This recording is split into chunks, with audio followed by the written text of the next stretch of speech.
तो कल हमने टॉपिक पढ़ा था राष्ट्रीय आय। क्या नाम था? राष्ट्रीय आय, नेशनल इनकम।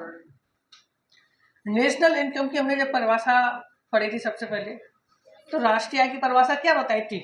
किसी भी देश के सामान्य निवासी द्वारा एक वित्त वर्ष में उत्पादित वस्तु तथा सेवाओं के अंतिम मूल्यों का कुल योग क्या कहलाता है? राष्ट्रीय आय कहलाता है। और भारत का जो वित्त वर्ष है वो कब से कब तक होता है? 1 अप्रैल से 31 मार्च। और बाजार मूल्य का दूसरा नाम क्या है? अंतिम मूल्य। और लागत मूल्य का कारक मूल्य। मार्केट प्राइस का मतलब क्या होता है? अंतिम मूल्य या बाजार मूल्य। इसके साथ ही हमने पढ़ा था, नोट में कुछ चीजें लिखी थी। क्या लिखा था? राष्ट्रीय गणना हमेशा किस रूप में की जाती है? मौद्रिक रूप में की जाती है। दूसरा हमने एक चीज और पढ़ी थी, राष्ट्रीय गणना हमेशा किस चीज पर होती है? अंतिम मूल्य पर होती है। और इसकी जो अवधारणा है, जो जीडीपी जीएनपी जो शब्द है, वो किसने दिए हैं? साइमन कुतनेश ने दिए हैं। इसके बाद हमने उनकी बात की थी, जो आय है वो राष्ट्रीय में शामिल नहीं की जाती है। ऐसी कौन सी आय जो राष्ट्रीय का हिस्सा नहीं मानी जाती है? तो सबसे पहले मैंने आपको बताया था कि एक जो गत वर्ष का स्टॉक या उत्पादन बचा रह जाता है, उसको शामिल नहीं किया जाता है। दूसरा, उधारी की पुनः प्राप्ति है, इसको भी शामिल नहीं किया जाता है। तीसरा, घरेलू कार्यों से प्राप्त है। चौथा, चोरी व डकैती से। पांचवा, सट्टेबाजी व लॉटरी से प्राप्त है। छठवा, वो आते हैं ना वित्तीय पत्रों की बिक्री से प्राप्त है।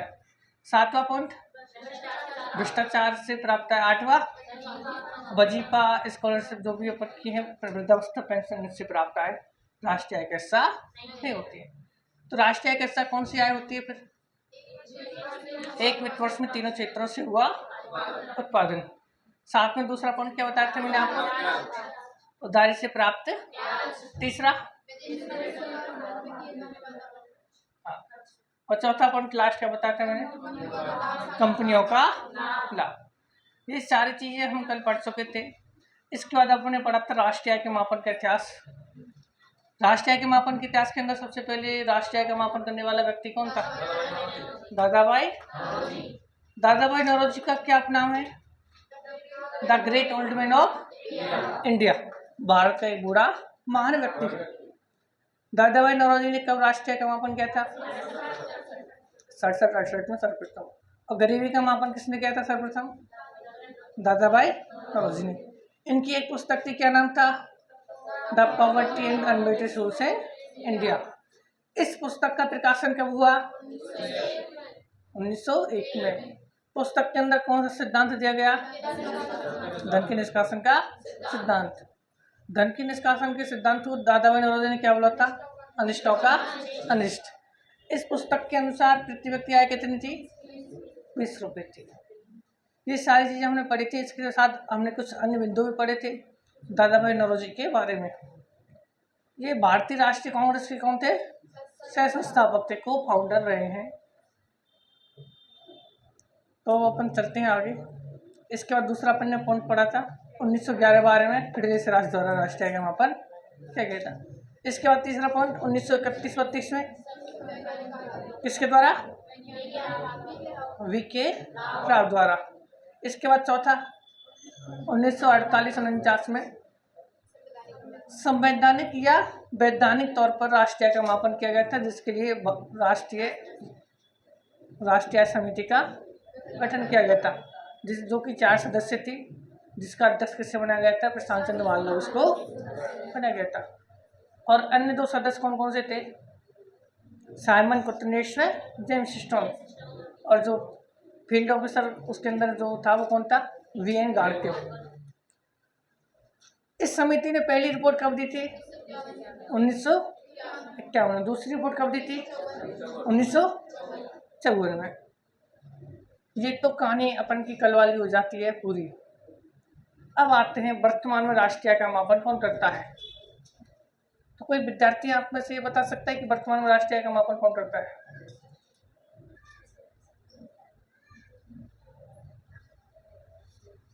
राष्ट्रीय सांख्यिकी दिवस कब मनाते हैं अपन? 29 जून को। भारतीय राष्ट्रीय सांख्यिकी संस्थान कहाँ है? IIT कलकत्ता लिखा होगा, लेकिन कहीं गलत तो नहीं आ गया? हाँ सही है, कलकत्ता। तो अब बात करते हैं, आप लोग कुछ भी लिखेगा नहीं, सिर्फ सुनना ही सुनना है। वर्तमान में राष्ट्रीय आय का मापन, पीछे से विद्यार्थी बोल रहा है NSO। वर्तमान में राष्ट्रीय आय का मापन कौन करता है? CSO। कौन करता है? CSO। CSO का पूरा नाम क्या है? Central statistical office. इसका हिंदी नाम क्या है? केंद्रीय सांख्यिकी कार्यालय। केंद्रीय सांख्यिकी कार्यालय कौन है? केंद्रीय सांख्यिकी कार्यालय। इसकी स्थापना कब हुई है? इसकी स्थापना हुई है 2 मई 1951। स्थापना कब हुई है? 2 मई 1951। और इसका जो हेडक्वार्टर मुख्यालय है वो कहाँ बना गया है? नई दिल्ली में। कहाँ बना गया? नई दिल्ली में। आपसे प्रश्न पूछता है कि वर्तमान में राष्ट्रीय आय का मापन कौन करता है? तो कौन करता है? CSO, केंद्रीय सांख्यिकी कार्यालय। इसकी स्थापना कब हुई है? 2 मई 1951 को। मुख्यालय कहाँ बना गया है? नई दिल्ली के अंदर इसका मुख्यालय बना गया है। अब वर्ष 2019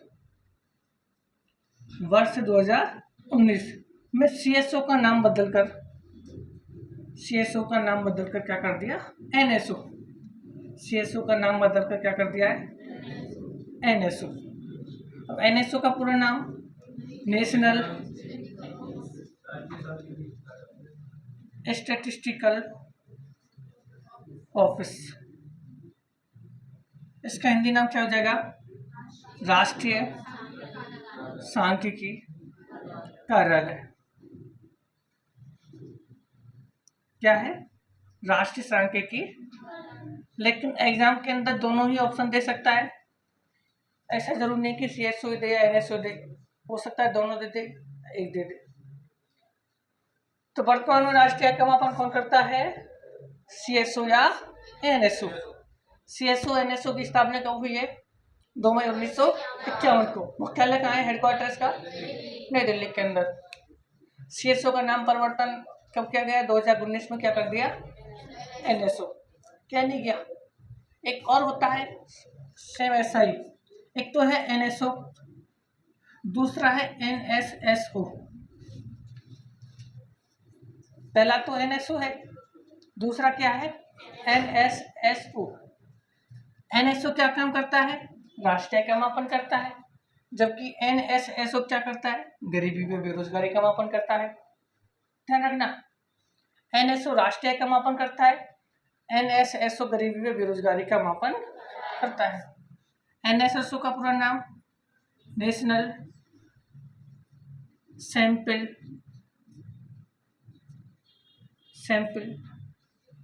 सर्वे ऑफिस। इसका हिंदी नाम क्या है? राष्ट्रीय प्रतिदर्श पुस्तक में नमूना। राष्ट्रीय प्रतिदर्श सर्वेक्षण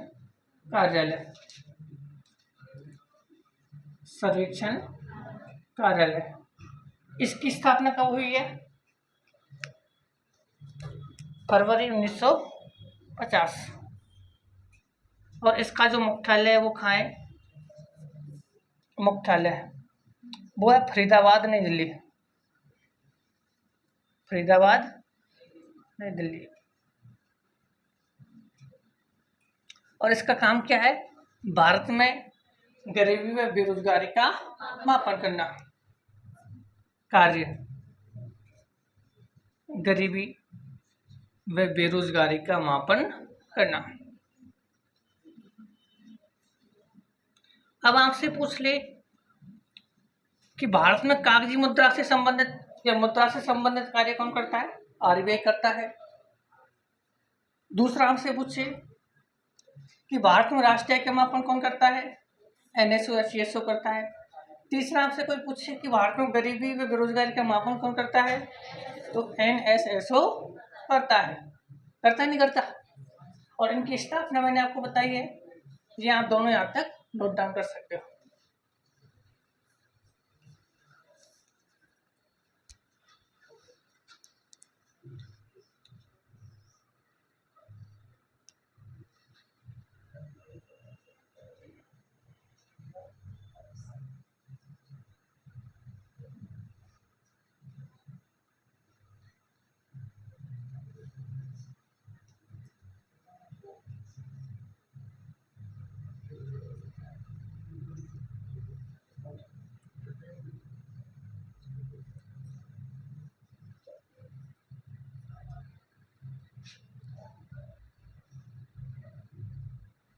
ये एकमात्र ऐसा सब्जेक्ट है जिसके अंदर करंट अफेयर्स चलती है, इंग्लिश चलती है, मैथ चलती है और हिंदी भी चलती है।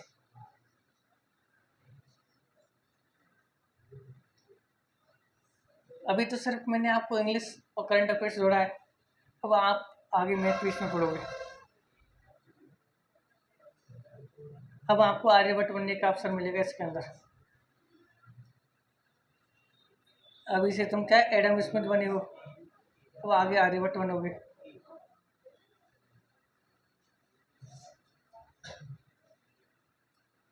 आर्यभट्ट कौन है?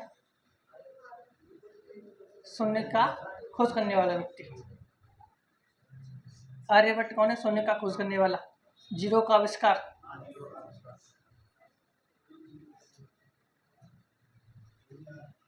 सही आदमी था। आदमी तो एक ही बेकार था, न्यूटन। हाँ, उसने उस सेब को गिराने के बजाय पकड़ के खा लिया होता तो आज हमें वो सारे नियम नहीं पढ़ने पड़ते।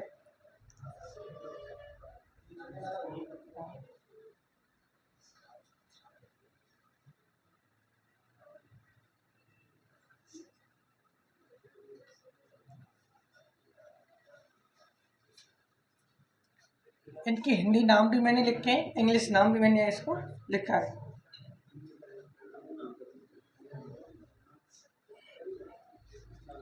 ये सारी चीजें सर्वेक्षण या नमूना कार्यालय, आपको दोनों में से एक भी नाम मिल सकता है।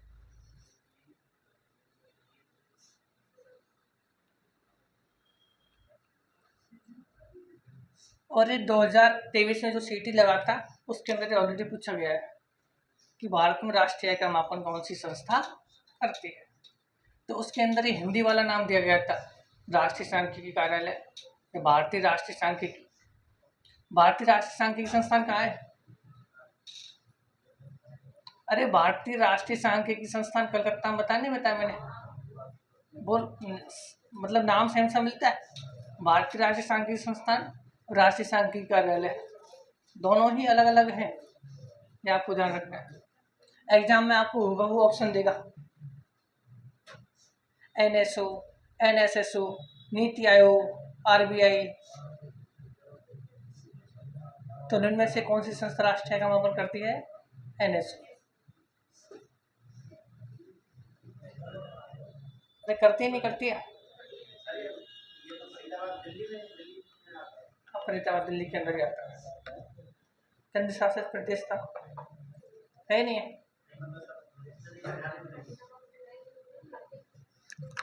अगर आप इसको हरियाणा में लेके आ रहे हो तो हरियाणा की पॉपुलेशन फिर बढ़ जाएगी। ठीक दिल्ली के अंदर ही आता है ना।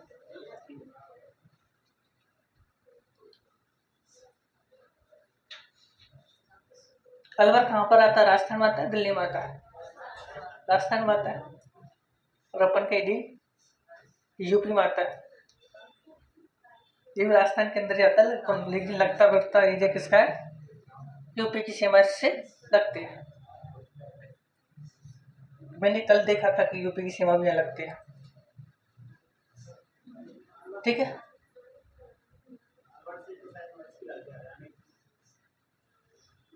कर दो इसको यहाँ से पूरे कर दो।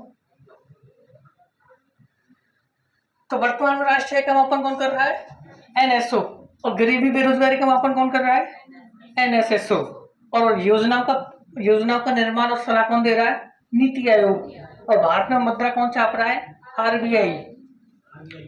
छाप रहा है नहीं छाप रहा आरबीआई? तो सारी संस्थाएं बटी हुई हैं, अपने अपने काम में लगी हुई हैं। अब एक शब्द आता है आधार वर्ष। आधार वर्ष, आधार वर्ष, इसका दूसरा नाम क्या है? स्थिर वर्ष। ये करंट अफेयर्स का है। 27 फरवरी 2026 को हमारा जो आधार वर्ष पिछला 2011-12 था, उससे कौन कितना कर दिया है? 2022-23 कर दिया है। मतलब 2011-12 अपन का पहला आधार वर्ष था, इससे पहले 2004-5 था। अब कौन सा कर दिया है? 2022-23। और 100% यहाँ से प्रश्न पूछने की तरफ हो जाएगा। तो अभी करंट अफेयर्स वो बन गया प्रश्न और इकोनॉमिक्स का वो बन गया। तो राष्ट्रीय आय के मापन हेतु लिखेगा कोई नहीं अभी। राष्ट्रीय आय के मापन हेतु आधार वर्ष 9वीं बार बदलकर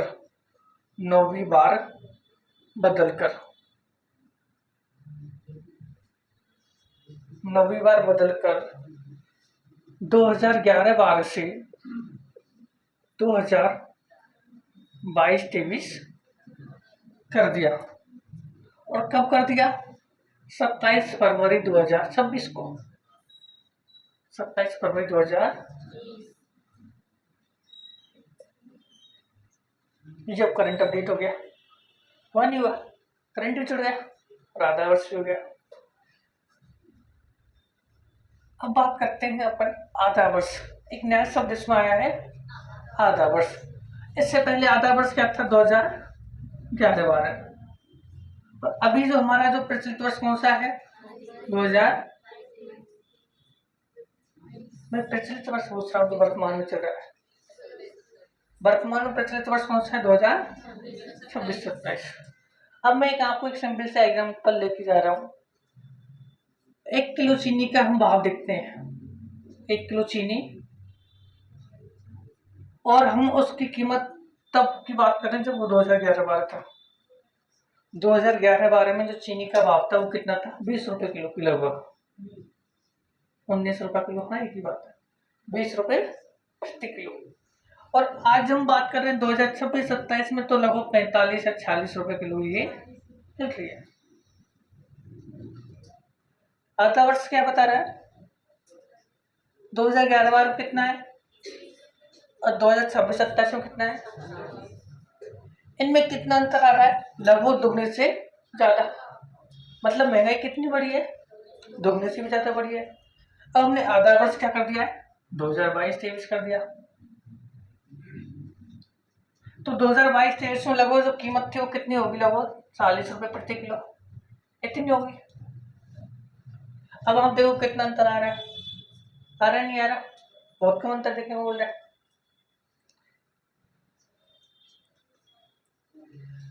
तो जीडीपी के अंदर जब हम आधार वर्ष की बात करते हैं, तो आधार वर्ष या स्थिर वर्ष वह निश्चित वर्ष होता है जिसके मूल्यों को आधार मानकर हम वर्तमान मूल्यों की तुलना करते हैं।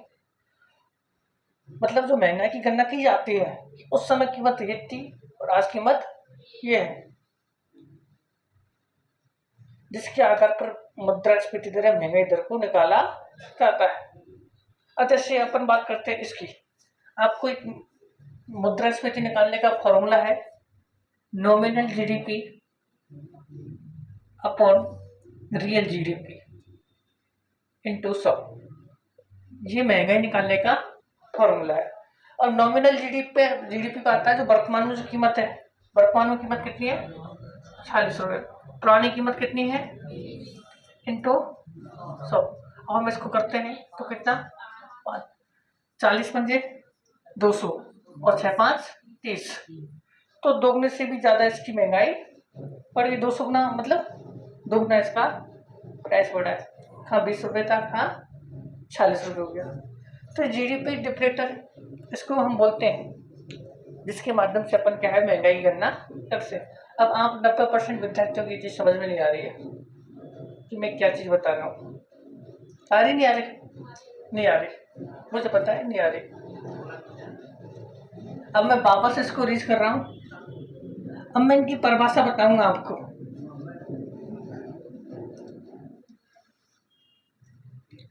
केवल आपको ऊपर वाली लाइन ध्यान रखनी है कि वर्तमान में आधा वर्ष वो कितना है, 2022-23, और इससे पहले आधा वर्ष कौन सा था, 2011।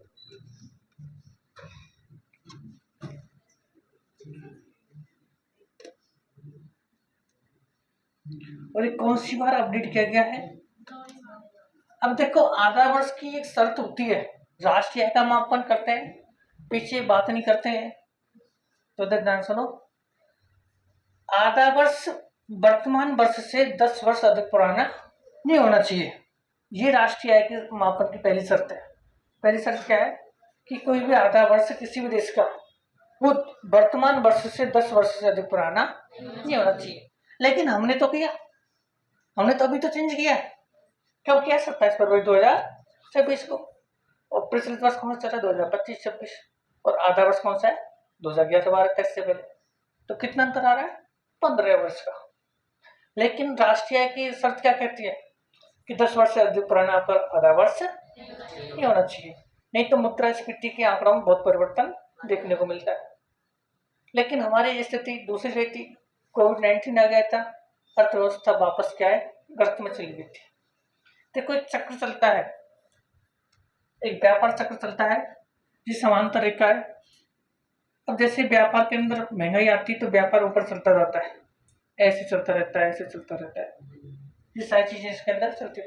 लेकिन एक साथ सारे के सारे उद्योग धंधों को बंद कर दिया जाए, मतलब सारे के सारे जो उद्योग धंधे कोविड-19 बंद कर दिए गए थे, एक साथ लॉकडाउन लगा दिया, तो एक साथ क्या हुआ कि यहाँ से आया था नीचे, एक साथ नीचे बिल्कुल पीक पर चला गया, और एक साथ फिर वापस से इनको खोला गया, तो एक साथ ये ऐसे उठ गया था सीधा, तो एक शेप का निर्माण हुआ था, वी शेप का।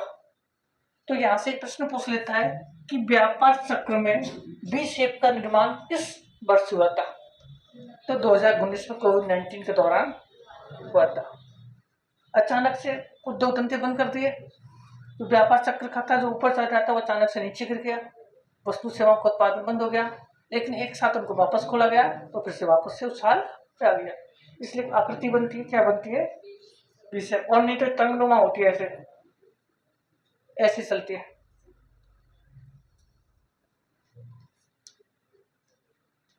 ये फिजिक्स में चलती है, तरंग दैर्घ्य आकृति। रसायन स्ट्रीम से आप रहे होंगे, 11th-12th क्लास के अंदर आपने देखे होंगे। हालांकि थोड़ा बहुत साइंस तो 10th-9th में भी है, लेकिन ज्यादा डिटेल तो फिजिक्स में देखने को मिलता है। अब बात करते हैं आधा वर्ष। आधा वर्ष, इसका दूसरा नाम क्या है? स्थिर वर्ष। इसको हम इंग्लिश में क्या बोलते हैं? Base year. Base year. और दूसरा कौन सा होता है? चालू वर्ष। चालू वर्ष या प्रचलित वर्ष, इसको हम अंग्रेजी में क्या बोलते हैं? Current year. एक तुम्हारी पीछे समस्या क्या रहती है, जब वो गुरुजी बैठे रहते हैं तभी तुमसे लोग सही से चलते हो पढ़ने।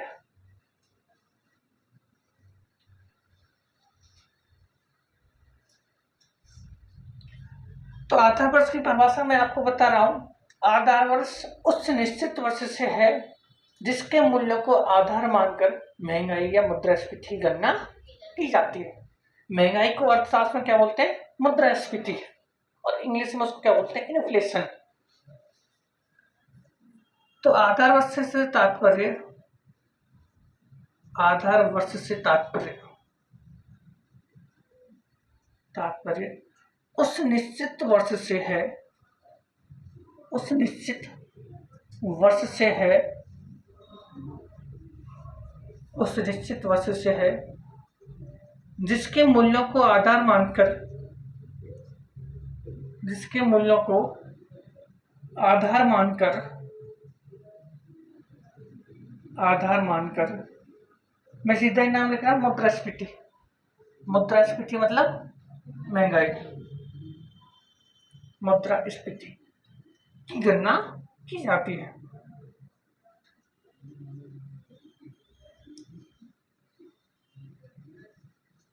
अब इधर अपन चलते हैं दूसरी तरफ। यह वर्तमान मूल्यों पर, यह, अरे तो बात क्यों कर रहा है, तुम दोनों पहले दूर बैठो। तो जब मैं क्यों बैठा हुआ,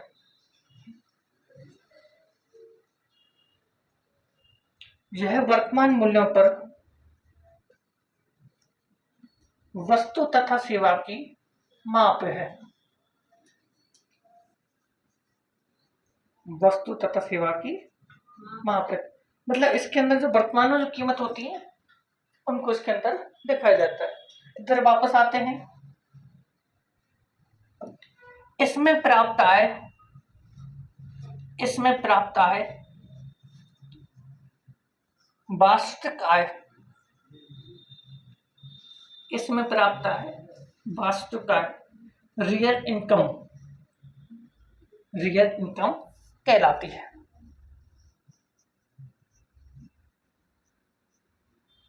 और इसमें प्राप्त आय, इसमें प्राप्त आय नाम मात्र आय, नाम मात्र आय या नॉमिनल आय,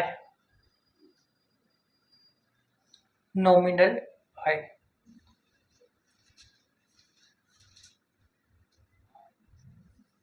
इनकम कहलाती है।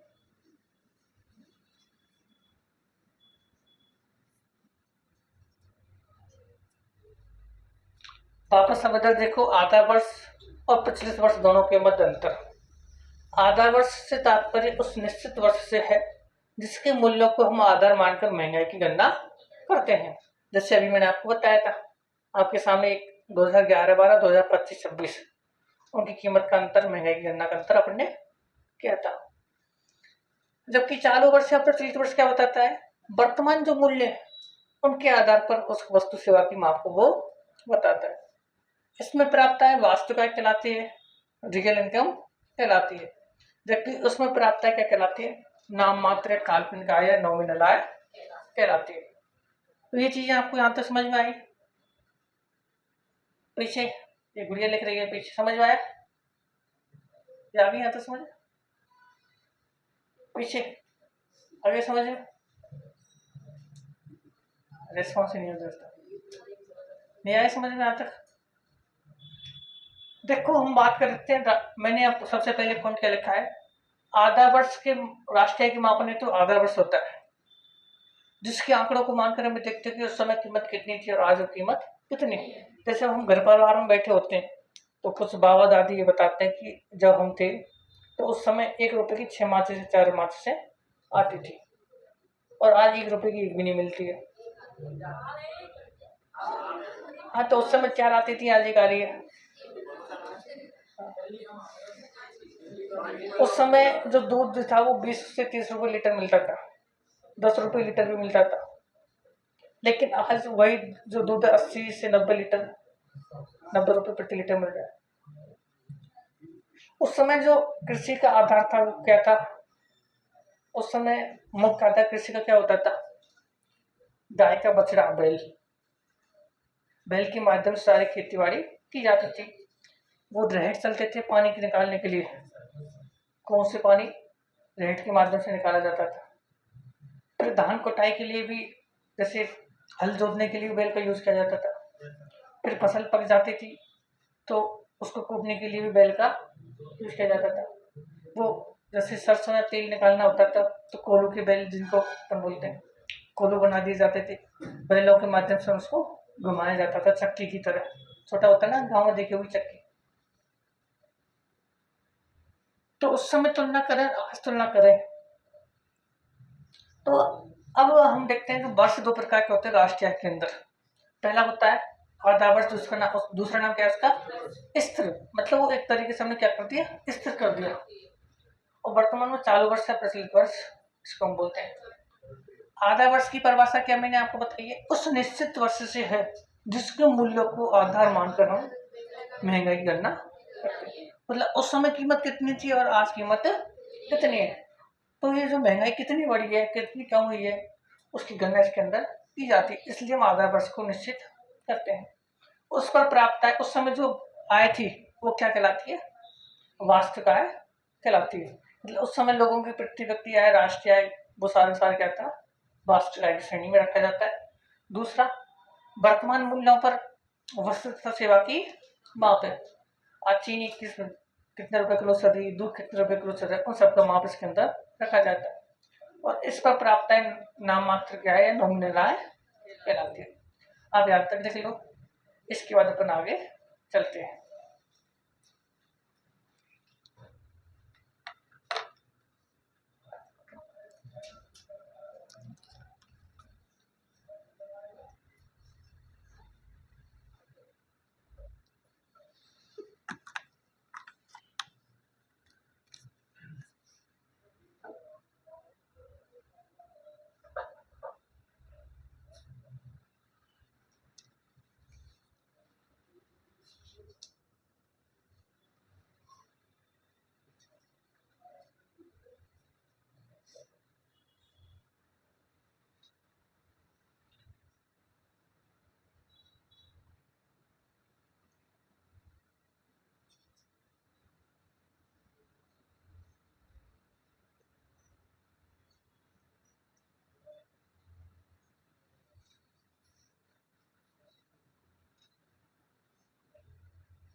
एक चीज मैं आपसे अभी बोल दूं, जो मैं टॉपिक आपको यहाँ पढ़ा के जा रहा हूँ, यहाँ देखो, राजस्थान के आप कोई टॉप कोचिंग ले लेना, चाहे उत्कर्ष ले लेना, चाहे स्प्रिंग बोर्ड ले लेना, चाहे कोई चीज जो सी आपको अच्छी लगे, इससे ज्यादा आपको कोई पढ़ा जाए।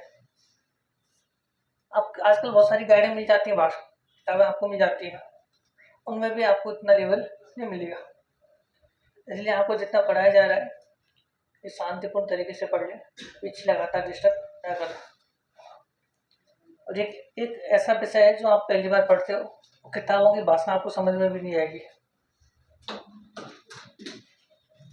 क्या हो गया इधर, तो पकड़ के दही रख लेना उसको।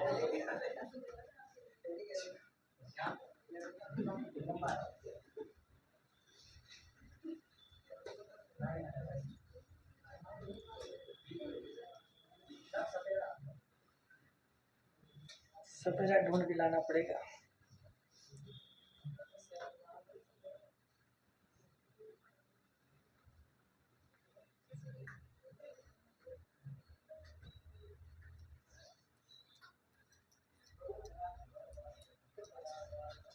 बुक आ गया आपका, जो जीवा गया था उधर, किस वजह से आप खड़े हुए थे, वो निकल गया। अभी इधर बैठा तो तब, अरे क्या था अभी जो क्या है जिसकी वजह से आप डिस्टर्ब हुए, अब कहाँ गया वो।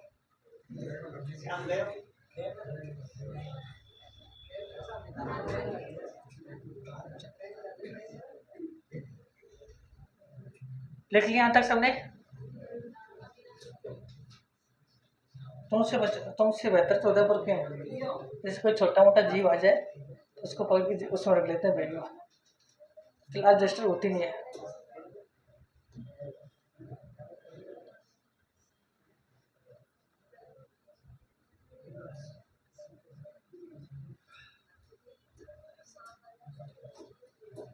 आपने ज्योग्राफी के अंदर पढ़ा होगा अरावली पर्वतमाला।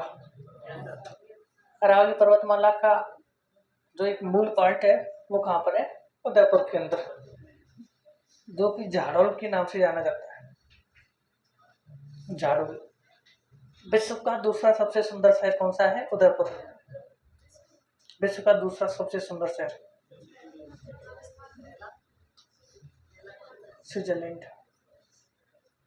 विश्व का दूसरा सबसे सुंदर शहर कौन सा है, उदयपुर। ये आपको ध्यान रखना है।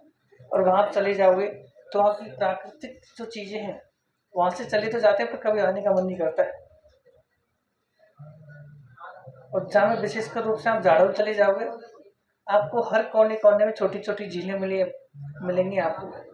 उदयपुर जाड़ों में जयपुर कुछ नहीं लगता है, जयपुर उसका 10% है। उससे ऐसे ही विश्व का सबसे दूसरा, दुनिया का दूसरा सबसे सुंदर शहर नहीं बोला, कुछ उसके पास तो होगा। विश्व का सबसे दूसरा सुंदर शहर है उदयपुर, स्विट्जरलैंड।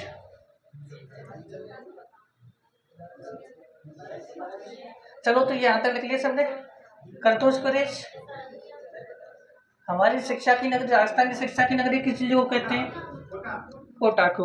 और औद्योगिक नगरी, औद्योगिक नगरी आपके पास ही है अलवर। राजस्थान की औद्योगिक नगरी क्या?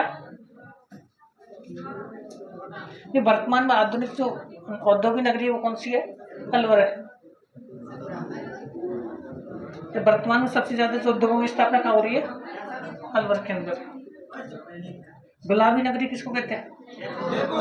जयपुर। और डांग की रानी, और डांग का जो राजा है वो धौलपुर। और केला देवी कहाँ की फेमस है? करौली की। और राजस्थान का एकमात्र सबसे बड़ा जैन मंदिर वो कहाँ पर है? राजस्थान का सबसे बड़ा जैन मंदिर पर्यटक स्थल वो महावीर जी करौली के अंदर गया। हाँ। तो यहाँ तक अपन ने जीके की बात कर ली, बीच बीच में अपन गलत टॉपिक छिड़ जाते हैं ना। अब चलते हैं अपन के मूल सब्जेक्ट पर। तो हमने आधार वर्ष पढ़ लिया। वर्तमान में आधार वर्ष कौन सा है? 2022-23। इतना तो बोल दो। 2000 कब चेंज किया गया है? फरवरी 2026 में। इससे पहले आधार वर्ष कौन सा था? 4 बार। और इससे पहले भी 2004-5। ये सारी चीजें हैं।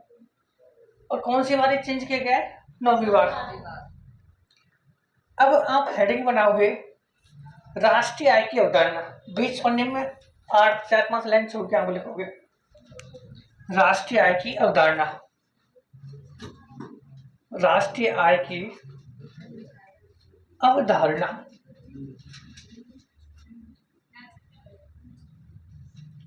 राष्ट्रीय आय की अवधारणा।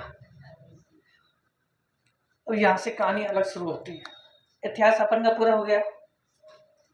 इसके अंदर जो मूल शब्द थे गोपन के पूरे हो जाते हैं।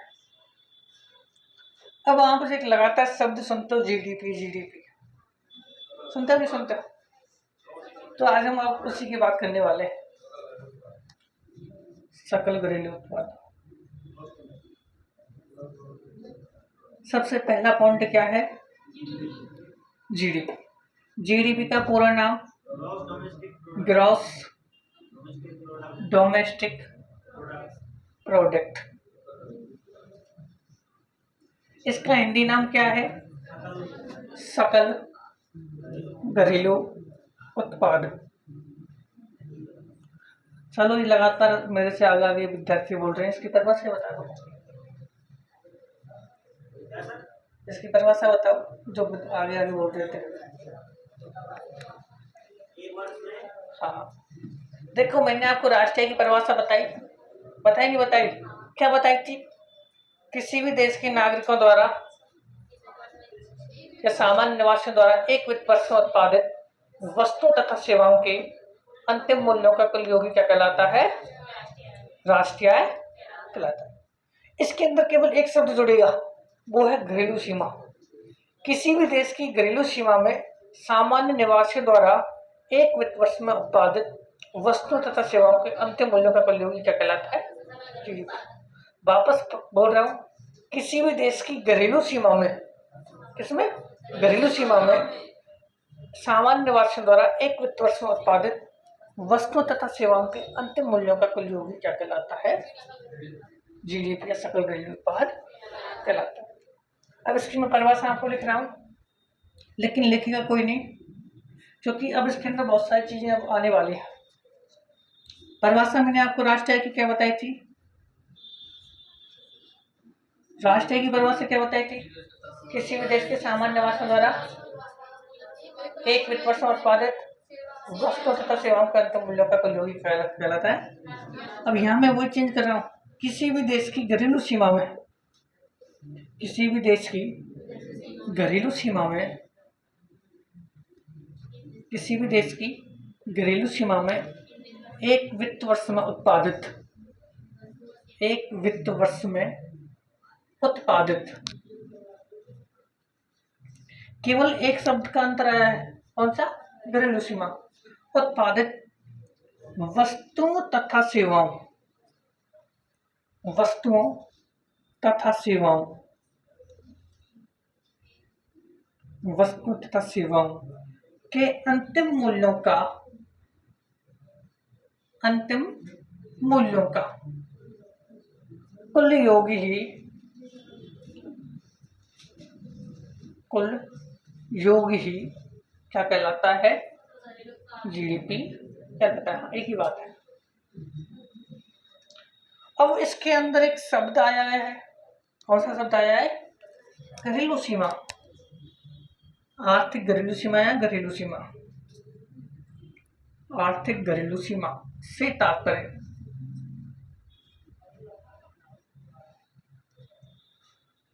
आर्थिक घरेलू सीमा कैसी होती है? अब देखो इधर, ये हमारा भारत दिख रहा है, सबको दिख रहा है ना? इसके अंदर जो ऊपर के, एक तो इस वाली लाइन को छोड़कर, दूसरा इधर वाली लाइन को छोड़कर ऊपर जो बॉर्डर है, उसके अंदर जितना भी जो हिस्सा है भौगोलिक क्षेत्रफल, उसमें कोई भी वस्तु सेवा का उत्पादन होता है वो किसकी जीडीपी में शामिल होता है? तो वो किसके अंदर आता है? घरेलू सीमा के अंदर को शामिल किया जाता है। मतलब पहला पॉइंट क्या हो जाएगा? देश की भौगोलिक सीमा में हुआ उत्पादन। दूसरा, समुद्र सीमा में हुआ उत्पादन। समुद्र सीमा कौन सी होती है? अब देखो, ये हमारे भारत की सीमा समाप्त हो जाती है, इसके आसपास जल भरा हुआ है, समुद्र है, तो ये बोला गया कि समुद्र सीमा को मापा जाता है कि यहाँ से लेके आप यहाँ तक, मतलब 200 नॉटिकल मील, मतलब 370.4 किलोमीटर तक जो भी वस्तु सेवा का उत्पादन होता है उस देश की टेरिटरी में शामिल किया जाता है। मतलब यहाँ हो सकता है जल ऊर्जा से विद्युत बना सकते हो, मत्स्य पालन आप कर सकते हो, कोई भी परमाणु परीक्षण आप इसके अंदर कर सकते हो, इसके अंदर रत्न आभूषण निकल आते हैं कभी कभी जलों के अंदर। तो यहाँ से लेके तो ये वाला एरिया है 370.4 किलोमीटर, इसमें जो भी उत्पादन होता है वो किसकी टेरिटरी में शामिल होता है? भारत की सीमा में शामिल होता है। लेकिन आपको ध्यान रखना है, हम जैसे धरातल को मापते हैं क्षेत्रफल में, अंतरिक्ष की दूरी को मापते हैं खगोल में, मापते नहीं मापते? तो ऐसे जो समुद्र क्षेत्र है उसके मापने की इकाई क्या होती है? नॉटिकल मील। क्या होती है? नॉटिकल मील। और 200 नॉटिकल मील का मतलब होता है 370.4 किलोमीटर। तो पहला भौगोलिक क्षेत्रफल में हुआ उत्पादन, भौगोलिक क्षेत्रफल। दूसरा मैंने आपको क्या बताया है? समुद्र सीमा। समुद्र सीमा की जो सीमा कितनी है? 200 नॉटिकल मील, नॉटिकल मील मतलब 370.4 किलोमीटर में हुआ उत्पादन।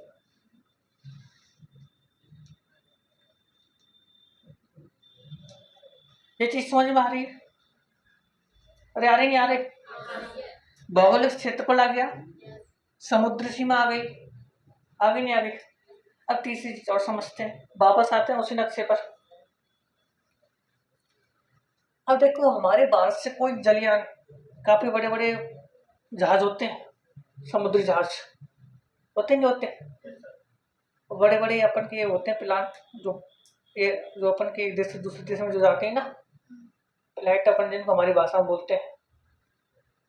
तो किसी भी देश की सीमा से प्रारंभ होने वाले वायुयान व जलयानों में हुआ उत्पादन। अब देखो, कोई विमान जा रहा है इंडिया से श्रीलंका, कोई विमान कहाँ जा रहा है? भारत से श्रीलंका की तरफ जा रहा है, और इस समय कोई वस्तु या सेवा का निर्माण उसके अंदर हो जाए। कोई भारत का विमान भारत से श्रीलंका की तरफ जा रहा है और जाते समय बीच रास्ते में उसके अंदर कोई वस्तु सेवा का निर्माण हो जाता है, तो वो किसके अंदर शामिल होता है? भारत की घरेलू सीमाओं के अंदर शामिल किया जाता है। और मान लो कोई श्रीलंका का विमान श्रीलंका से भारत की ओर जा रहा है और बीच में उसमें कोई उत्पादन हो जाता है, तो किसमें शामिल होगा? श्रीलंका की जीडीपी में शामिल होता है। तो देश की घरेलू सीमा से प्रारंभ होने वाले वायुयान व जलयानों में हुआ उत्पादन। तीसरा पॉइंट क्या हो गया? देश की घरेलू सीमा,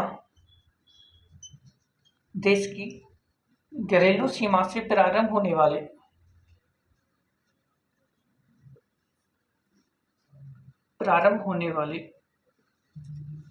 वायुयान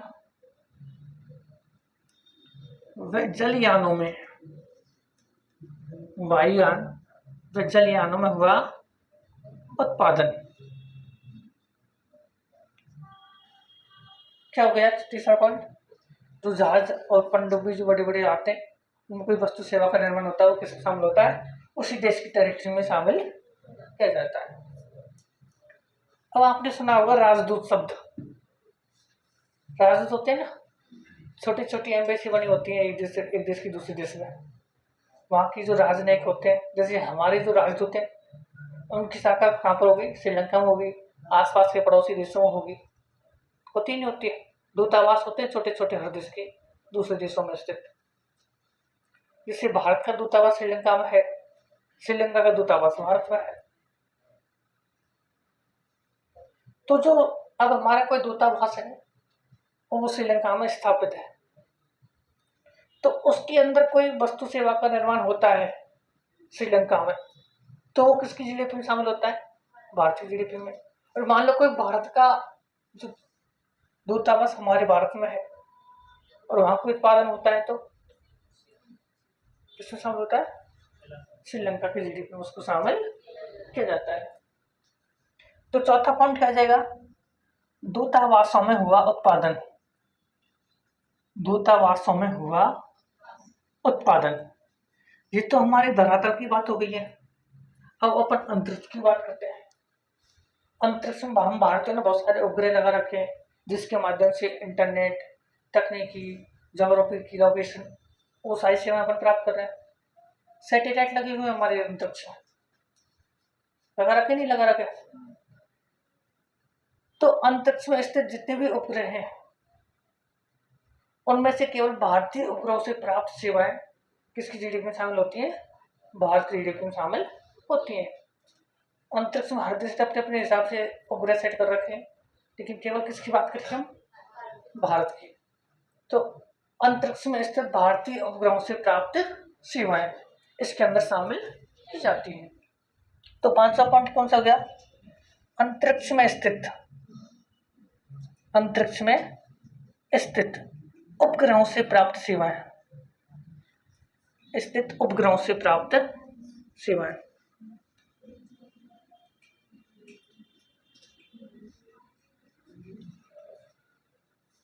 इतनी चीजें मैं आपको पढ़ाते जा रहा हूँ, छोटी छोटी चीजें हैं, सब केवल एक शब्द आया है, लेकिन उसके चक्कर में इतनी सारी चीजें आपको समझानी पड़ी है। तो ये आप लगभग सबको समझ में आ गया है, क्योंकि यहाँ सामने मैप लगा हुआ है, तो इस वजह से आपको समझने में आसानी हुई है। तो अब ये सारी चीजें हम यहाँ तक लिख सकते हो। एक बार इसको फिर से ऊपर रिपीट करेंगे, ठीक है?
लिख लिया यहाँ तक सबने? लिखो।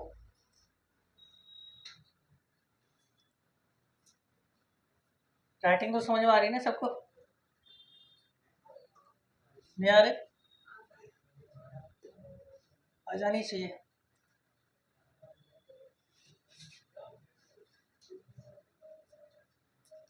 जब भी मैं अपन की खड़ी बोली तो बोलता हूँ हमारी ब्रजभाषा की मिक्सर। अपन की भाषा से मिलती है नहीं मिलती है?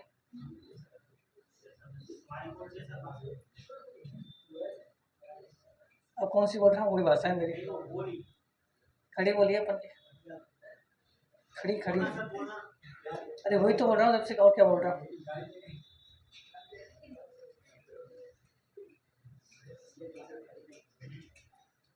उदयपुर में चलती है धापटी। इससे कहीं करो से ए मोड़ा तने कच्चू कौन समझ में आई? हमारा पल्ले कौन ही पड़े? कहीं कहीं कहीं समझाओ। हमारे पल्ले कौन ही पड़े था, कहीं कहीं समझाओ। हम तो लिखवासु मतलब रखें, होते नहीं होते। हाँ, इससे चुपचाप बैठ जाने तो अब उठा के फेंक दूंगा। हाँ, और हमारे भरतपुर के अंदर ये तो पे ना आए। चलो तो है ना। हाँ, अब मैंने सुनना कोई ना। चलो, और हमारे करौली के अंदर एक लोकगीत चलता है केला देवी का, लांगुरिया। लांगुरिया आता है किसी को? चलो अच्छी बात है। तो मेरे को नहीं आता, मैं तो आपसे पूछ रहा हूँ। लांगुरिया किस जाति का होता है? कौन बनता है लांगुरिया? मीना जाति का बनता है।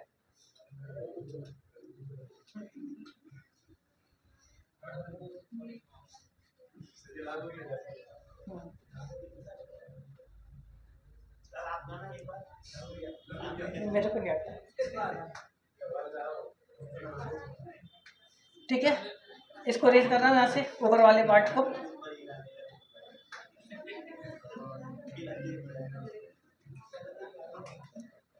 तुम में भी आ जाएगी भौरव भगत को विषय में। केला देवी का भगत किस नाम से जाना जाता है? भौरव भगत। केला देवी के मंदिर के सामने उसके भक्त की छतरी है। आप जब कला संस्कृति पढ़ोगे लोक देवी आपको आ जाएगा। ये बहुत ज्यादा पूछा जाता है, लांगोटिया किस देवी का लोकगीत है? केला देवी का।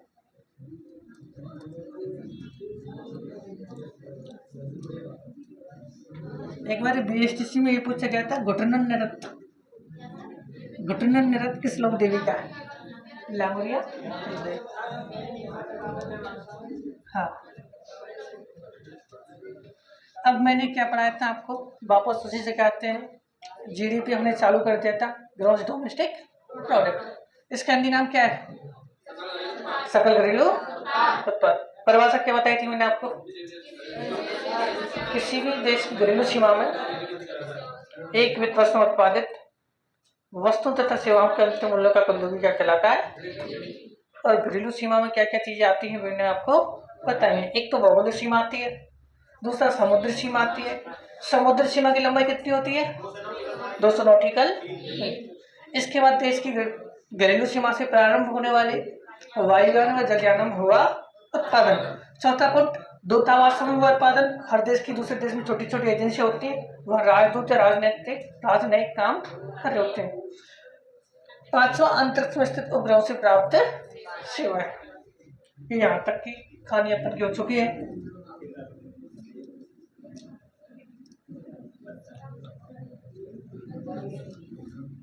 अब आप लिखो नोट में, लिखो वर्ष 2025-26 में, वर्ष 2025-26 में, वर्ष 2025-26 में भारत की जीडीपी, भारत की जीडीपी वर्ष 2025-26 में भारत की जीडीपी, भारत की जीडीपी, भारत की जीडीपी 4.18 ट्रिलियन डॉलर रही। देखो डॉलर का चिन्ह आता है हमेशा आगे आता है, रुपए का चिन्ह आता है बाद में आता है। तो 4.18 ट्रिलियन डॉलर। अब भारत की जीडीपी कितनी रही है? 4.18 ट्रिलियन डॉलर। इसी में आपको नीचे लिखना है भारत की जीडीपी में, भारत की जीडीपी में सर्वाधिक योगदान देने वाला राज्य, सर्वाधिक योगदान देने वाला राज्य कौन सा है? गोवा। और दूसरा कौन सा है? सिक्किम। और तीसरा कौन सा है? केरल। तीसरा कौन सा है? केरल।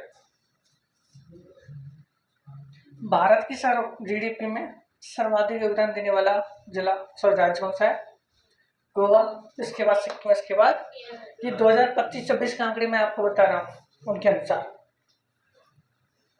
नीचे अगली लाइन से लिखोगे भारत के जीडीपी में सबसे कम योगदान देने वाला राज्य, भारत की जीडीपी में सबसे कम योगदान देने वाला राज्य।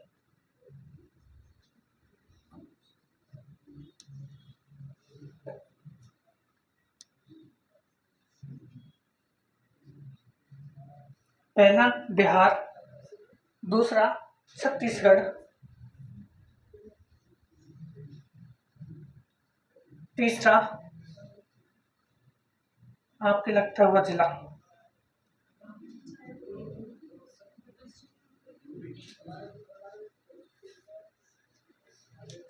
तीसरा कौन सा है अपन का? यूपी। मतलब तुलनात्मक रूप से जो जीडीपी का अपन करते हैं ना, सबसे ज्यादा सबसे कम जनसंख्या के हिसाब से, तो सबसे कम किसका है? ये यहाँ तक लिख लिया, ऐड कर दो उसको। भारत की जीडीपी कितनी रही है? 4.18 ट्रिलियन डॉलर। सर्वाधिक योगदान देने वाला राज्य गोवा, दूसरा सिक्किम। एक ही याद रखना है आपको बस, गोवा। अब एक शब्द चलता है जीबीए। जीबीए क्या होता है? इससे पहले मैं आपको कुछ चीजें एक्स्ट्रा सिखाऊंगा। अब लिखिएगा कोई नहीं, सारे नोटबुक बंद कर दो कुछ देर के लिए। कल मैंने आपको बोला था कि एक वस्तु लागत मूल्य से बाजार मूल्य पर कैसे पहुंचती है, ये मैं आपको कल, मैंने बोला था कि इस चीज को मैं आपको कल समझाऊंगा। एक होता है लागत मूल्य, लागत मूल्य, फैक्टर कॉस्ट को हम बोलते हैं। मतलब फैक्टर कॉस्ट का मतलब फैक्ट्री का मूल्य, फैक्टर कॉस्ट का मतलब। और ये कौन सा होता है? बाजार मूल्य या मार्केट प्राइस, मार्केट। अब आप इसको देखो, शॉर्ट में नाम चलते हैं एमपी के नाम से, और ये चलता है एफसी के नाम से। एफसी का मतलब फैक्टर कॉस्ट और एमपी का मतलब मार्केट प्राइस। अब मेरी ध्यान सुनो, ये मेरे पास फोन है, अरे ध्यान सुन ले, ये मेरे पास फोन है। जिस कंपनी ने इसको बनाया था, इसके निर्माण में इसका जो ढांचा है, इसके अंदर जो थोड़ा बहुत स्पीकर पिन, इसके अंदर जो सॉफ्टवेयर वगैरह वगैरह जो सारी चीजें हैं,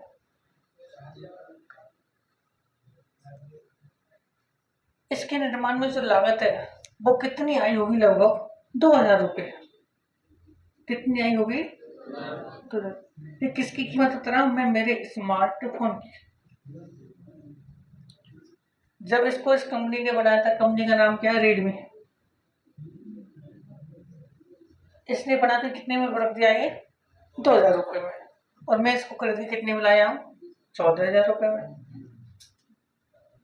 कितने में खरीद के लेके आया हूँ? 14,000 रुपये में। लेके आया नहीं आया? बिल भी रखा है मेरे पास, है ना? लेके आया इसको। अब बात ये आती है कि 2000 से 14,000 का आया कैसे? इसका मूल्य ऐसे कैसे बढ़ गया? इसके निर्माण की लागत तो 2,000 रुपये है और हम इसको खरीद के लाए 14,000 में। अब इसकी कहानी सुनो। देखो, टैक्स हमारे भारत के अंदर एक सिस्टम चलता है, जीएसटी। जीएसटी इसका पूरा नाम क्या है? Good service tax. इसको हिंदी में क्या बोलते हैं? वस्तु सेवा कर। और ये 2016 में से इसको लागू किया गया। अब जीएसटी दो प्रकार का होता है। एक होता है सेंट्रल का, केंद्र का, और एक होता है राज्य का। अगर सी लग जाए तो सेंट्रल जीएसटी, और एस लग जाए तो स्टेट जीएसटी। क्या हो गया? सेंट्रल जीएसटी केंद्र के द्वारा लगाया जाता है, और स्टेट जीएसटी किसके द्वारा लगाया जाता है? राज्य के द्वारा लगाया जाता है। अब हम बात करते हैं, वापस आते हैं हमारे जो उदाहरण लिया था उस पर। ये कंपनी ने जो बनाया था तो कितने में बना था? 2,000 रुपये में। लेकिन सीधी बात यह है कि अब ये जो कंपनी है अपने उत्पाद को कितने में बेचेगी? कम से कम हम मान के चल रहे हैं कि ये इस पर 1,000 रुपये का फायदा लेगी। कितने का लेगी? 1,000 रुपये का बेनिफिट इस पर लेती है। और यहाँ तक इसकी प्राइस कितनी हो जाती है? 3,000 रुपये हो जाती है। अब आपको किसी भी देश के अंदर कोई भी वस्तु सेवा को बेचना है तो पहले आपको वहां से वहां की जो सरकार है वहां से आपको अनुमति लेनी पड़ेगी। और अनुमति सरकार कब देगी? जब उसको कोई ना कोई फायदा पहुंचे। बिना रिश्वत के तो कोई काम करता ही नहीं। और इससे देश की आय भी बढ़ती है, मतलब देश की जीडीपी में भी इसका योगदान होता है। तो सरकार क्या कहेगी? ये कंपनी जाएगी सरकार के पास, बोलेगी कि हमें हमारी वस्तु को तुम्हारे देश के अंदर बेचना है। तो सरकार बोलेगी बेचो, हमें कोई दिक्कत नहीं है। तो तुम्हारी शर्त क्या है? कि हम लगाएंगे हमारा टैक्स। क्या लगाएंगे? टैक्स। और टैक्स हमने लगा दिया। ये क्या है? टैक्स की जीएसटी। अब सबसे पहले जाती है केंद्र के पास, भारत सरकार से अनुमति लेती है। तो भारत सरकार क्या कहती है कि आपके पास जो वस्तु हमें जो प्रोडक्ट बन के मिला है वो कितने का है? 3,000 रुपये का। और हम इस पर क्या लगा रहे हैं? कितने रुपए का लगा रहे हैं? 4,000 रुपये का हम क्या लगा रहे हैं? Central GST. कितना लग गया? सेंट्रल जीएसटी कितना लग गया? 4,000 रुपये लग गया। यहां तक इसकी प्राइस कितनी आ गई है? 7,000 रुपये। 7,000 रुपये आ गए, नहीं आ गए? अब सेंट्रल ने अनुमति दी थी, राज्यों में उनके मुख्यमंत्री भी बैठे हुए हैं। हो सकता है विपक्षी बैठा हो, बीजेपी की केंद्र सरकार हो, कांग्रेस का मुख्यमंत्री हो, वो बोलेगा मैं क्यों अनुमति दूं, मुझे भी टैक्स दो।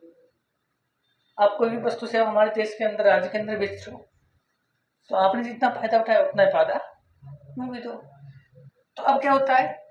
लगभग हम मान के चलते हैं कि इस पर 4,000 रुपये लगभग क्या सरकार क्या लग देता है? SGST। क्या लग गया? SGST। और अब इसकी प्राइस कितनी हो गई है? 11,000 रुपये हो गई। क्या हो गई? 11,000 रुपये ये पहुंच गई। अब ये कहाँ पहुंच गया? थोक मूल्य वाले जो व्यापारी होते हैं उनके पास ये पहुंच जाता है। जो डीलर्स होते हैं, जो बड़े बड़े जो शोरूम होते हैं, उनके पास ये पहुंच जाता है। और वहां से किस पर जाता है? दुकान वालों पर। और दुकान वाला बेचारा सारे दिन मेहनत करता है, दुकान का किराया भी देता है, लाइट का बिल भी आता है उसका, वो भी यहाँ क्या है कुछ ना कुछ पैसे उसको भी चाहिए, फायदा लाभ तो उसको भी चाहिए। तो वो क्या करता है? इस पर वो बोलेगा कि इसकी जो कीमत है, सामने वाले ग्राहक से बोलेगा कि इसका 16,000 रुपये है, लेकिन थोड़ा बहुत एडजस्ट कर करके कितने पर आ जाता है? 16,000। अब इसके बीच में जो ₹3000 का जो प्राइस है वो किसने बढ़ा दिया है? दुकानदार ने। कितने का बढ़ा दिया है?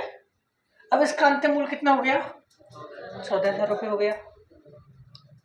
अब मान लो मैं भी एक व्यापारी हूँ, मैंने 14,000 में खरीद लिया, किसी अन्य व्यक्ति को कितने में दिया? 16,000 में। तो फिर इसका अंतिम मूल्य कौन सा हो गया? ₹16,000 हो गया। अब देखो, ये तो मैंने सिर्फ एक एग्जाम्पल के माध्यम से आपको बताया कि ऐसी वस्तु सेवा की कीमत बढ़ती है। अब ये सारा का सारा हमें पता नहीं होता है कि कितना टैक्स इस पर लगाया गया है। आजकल तो बहुत सारी वस्तुओं पर लिखा है, आता है 18% GST। अब जब दवाई गोली का जो मेडिकल पर्चा बनवाते हो उस पर लिखा हुआ मिलता है। कुछ इलेक्ट्रॉनिक प्रोडक्ट पे भी आपको देखने को मिलता है। अरे हाँ, क्या यार तुम पागलों की तरह बात कर रहे हो? तो दोनों में से कोई चुप ही नहीं पड़ रहा है। इसको गले जाना आज सारी रात बात करना।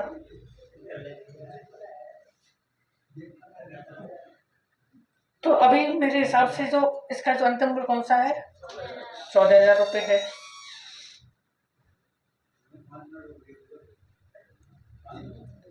तो ₹14,000 इसका मूल्य हो गया। अब हमें ये नहीं पता होता है कि किसी व्यक्ति ने इस वस्तु पर किस जगह कितना टैक्स लिया है। सेंट्रल ने कितना लगा दिया ये हम उस पर ध्यान नहीं देते। इसके बाद स्टेट ने कितना टैक्स लगा दिया, सामने वाली जिस कंपनी ने इस प्रोडक्ट का निर्माण किया है उसने इस पर कितना बेनिफिट लिया है, फिर जो अंतिम जो आता है दुकान वाला, इसने इसको कितना बेनिफिट इसके अंदर लिया है, और अंतिम मूल्य कितना हो गया? ₹14,000। अब आप देखो, फैक्टर प्राइस कितनी है? ₹2,000 और अंतिम मूल्य कौन सा है? तो बीच में जो अप्रत्यक्ष कर लगा है जिसका हमें पता ही नहीं कि किसने कितना टैक्स बीच में खा लिया है, तो वो कितना आ गया? ₹12,000 का। तो अप्रत्यक्ष कर कितना है? अब आपसे प्रश्न पूछे कि किसी वस्तु का बाजार मूल्य ₹14,000 है, कितना है? ₹14,000, और उसमें अप्रत्यक्ष कर 12,000 है, तो उस वस्तु का कारक मूल्य लागत मूल्य बताओ, तो कितना आएगा? ₹2,000। आपसे ऐसे प्रश्न पूछ ले कि किसी वस्तु का लागत मूल्य ₹2,000 है और उस पर अप्रत्यक्ष कर ₹12,000 है, तो उस वस्तु का अंतिम मूल्य बताओ, ₹14,000। अगर आपसे ऐसे प्रश्न पूछ ले कि एक वस्तु का लागत मूल्य ₹2,000 है और अंतिम मूल्य ₹14,000 है, तो अप्रत्यक्ष कर की गणना करो, कितना आएगा? 12,000 आता है। तो ये चीजें आप लोगों ने समझी। आज के लिए इतना ही काफी है। अभी थोड़ा ब्रेक देने के बाद वापस अपन जुड़ते हैं। जो डीजल का भाव है, डीजल पेट्रोल, वो लगभग 100 के लगभग है, 100 के लगभग अपन को मिल रहा है। नहीं, लगभग बता रहा हूँ, लेकिन उसकी जो वास्तव में जो हम मंगाते हैं विदेशों से, उसकी वास्तविक कीमत कितनी है? 32 से 34 रुपये होती है, लेकिन अपन कितना में कर ले रहे हैं उसको? 100, 102, 110 तक भी अपन उसको खरीदते हैं। तो इस जो सारा का सारा सिस्टम वो इसी तरीके से चलता आ रहा है। वहाँ से 32 रुपये मिनट आ रहा है, सेंट्रल GST लग जाता है, स्टेट GST लग जाता है, ऊपर से पेट्रोल पंप वाला भी उसमें, और अपन कितने में देता है? 100-125 रुपये के हिसाब से। GST कितने प्रकार के होते हैं? 2 प्रकार के। सेंट्रल GST किसके द्वारा लगाया जाता है? केंद्र के द्वारा। और स्टेट GST राज्य सरकार के द्वारा। GST भारत में कब लाया गया था पहली बार? 2016 में।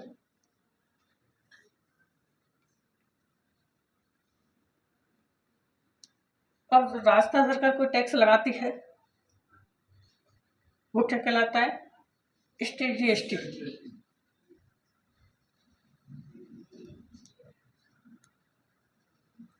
अब आपको एक शब्द बता रहा हूँ वापस से। एक शब्द है GVA। GVA का मतलब है ग्रॉस वैल्यू एड्स। इसका नाम हिंदी में है सकल मूल्य वर्धन। सकल मूल्य वर्धन। इसका दूसरा नाम क्या है? Factor cost. Factor cost. Factor cost समझ रहे हो? मैंने आपको बताया था। यह क्या नाम है? लागत मूल्य। यह क्या होता है? यह किसी वस्तु या सेवा का वास्तविक मूल्य होता है जो उसके निर्माण में लगी हुई सामग्री के मूल्य को दिखाता है।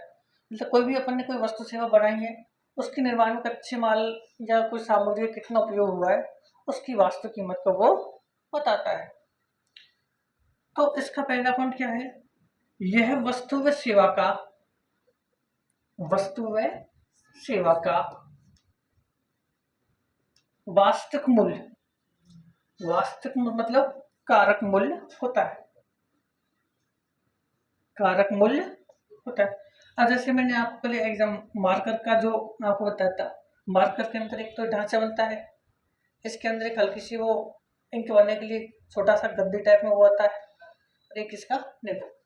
लगभग इसमें 5 रुपए का खर्चा आया होगा। ये इसकी क्या है? जीबी है या फैक्टर कॉस्ट है। यह वस्तु और सेवा की वास्तविक मूल्य होता है। दूसरा, इसमें अप्रत्यक्ष कर जुड़ा नहीं होता है।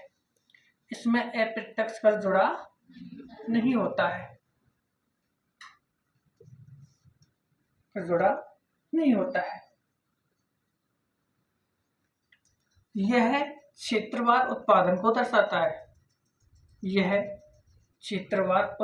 को दर्शाता है। जबकि जीडीपी संपूर्ण अर्थव्यवस्था को मापता है। यह क्षेत्रवार उत्पादन को दर्शाता है। जबकि जीडीपी संपूर्ण अर्थव्यवस्था को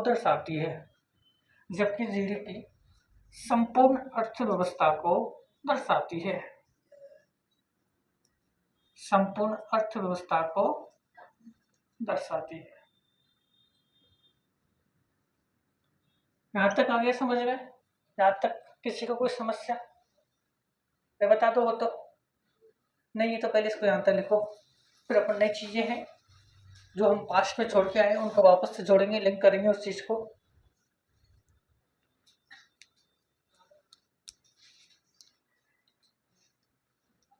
अब देखो उस एग्जांपल से ये चीज हम आपको समझ में आ गई कि अप्रत्यक्ष कर जुड़ा है नहीं जुड़ा है।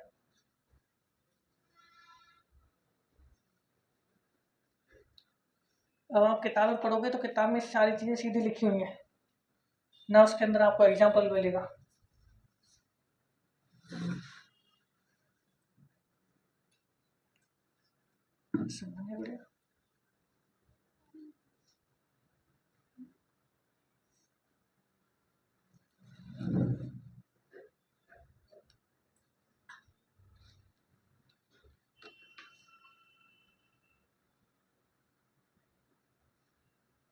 अब हम बात करने वाले हैं जीडीपी के प्रकार।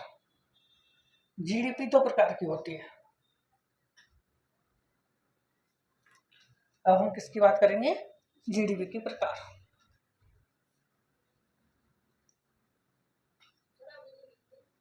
मेरा भी मिटा भी नहीं रहा है, मुझे पता ही नहीं लगा, क्योंकि आप सबके पेन रुक जाते हैं जब लिख लेते हो।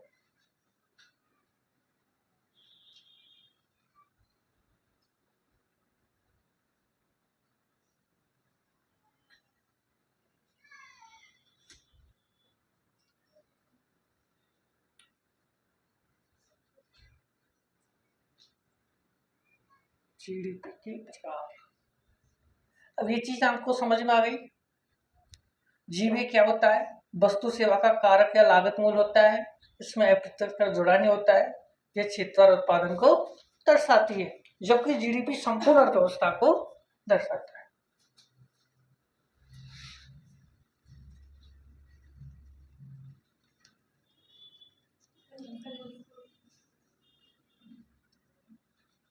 जीडीपी के प्रकार। जीडीपी के प्रकार कितने हो सकते हैं? 2।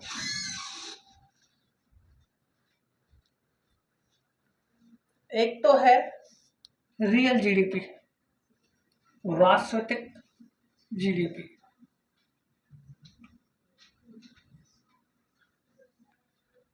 या इसको हम बोलते हैं रियल जीडीपी।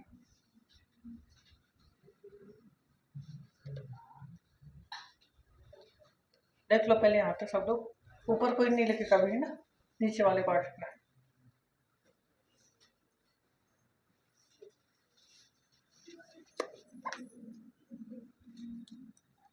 और दूसरा होता है नॉमिनल जीडीपी।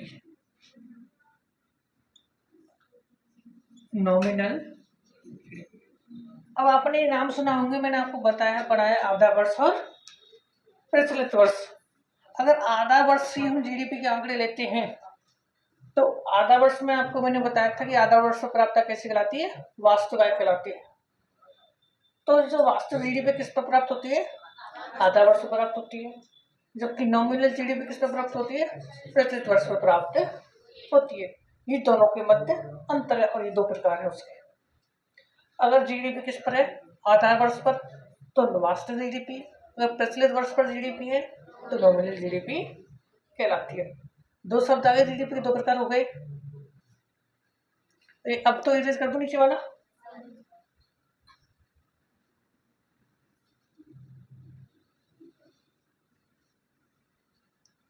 अब इसकी हम परिभाषा लिखते हैं। ऊपर आधार वर्ष पर प्राप्त जीडीपी, आधार वर्ष पर प्राप्त जीडीपी, आधार वर्ष पर प्राप्त जीडीपी रियल जीडीपी कहलाती है, रियल जीडीपी कहलाती है। प्रचलित वर्ष पर प्राप्त, प्रचलित वर्ष पर प्राप्त, प्रचलित वर्ष पर प्राप्त GDP nominal GDP, nominal GDP कहलाती है। तो प्रचलित आधार वर्ष हमारा भी कौन सा है, 2022-23, और प्रचलित वर्ष कौन सा है, 2026-27। यहां तक आप लिख लो, इसके बाद हम और आगे बात करेंगे। क्या हो गया, जीडीपी के भी दो प्रकार हो गए।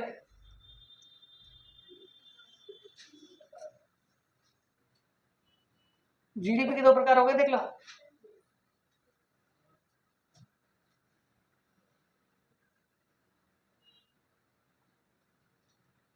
अब आपसे कोई पूछे कि जीडीपी बताओ भारत की, तो आप क्या पूछोगे, कौन सी वाली जीडीपी। अभी नया आंकड़ा चेंज हुआ है 2022-23, तो 2022-23 के अंदर जो भारत की जीडीपी वो आपको देख लेना गूगल से।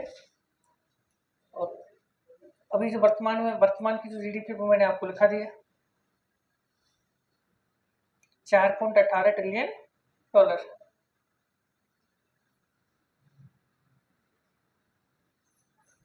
उस समय लगभग होगी 3.80 ट्रिलियन डॉलर की लगभग होगी जीडीपी।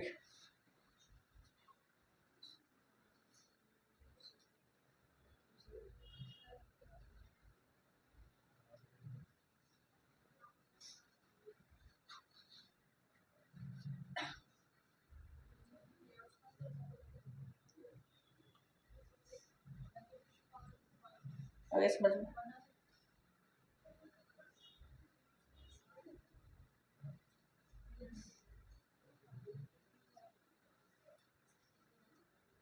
क्या नाम है तेरा, कुंदन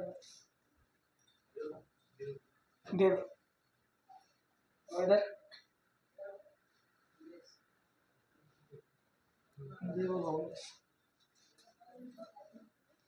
इधर आप कुड़िया, आपका क्या नाम है, समझ में नहीं आया। और इधर आपका, चलो आज इतनी नाम पूछेंगे, इतने याद रहेंगे, तब तो भूल जाएंगे ना। मेरा नाम पुष्पन चौधरी है ना, पुष्पन चौधरी।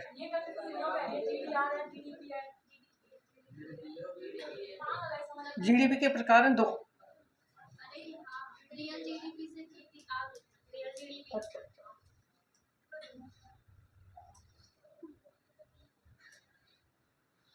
वो जीडीपी है ना, मेरा नाम पुष्पन चौधरी है, उस दिन पहले दिन बताया भी तो था, पुष्पन चौधरी, और पूरा नाम पुष्पेंद्र सिंह डावर है। काट होते हैं क्या, मैं तो वही हूँ।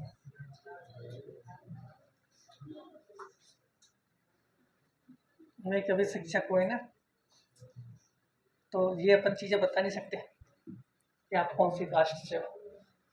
शिक्षक की एक ही जाति होती है वो, कि वो शिक्षक है। लिख लिया आंसर सबने?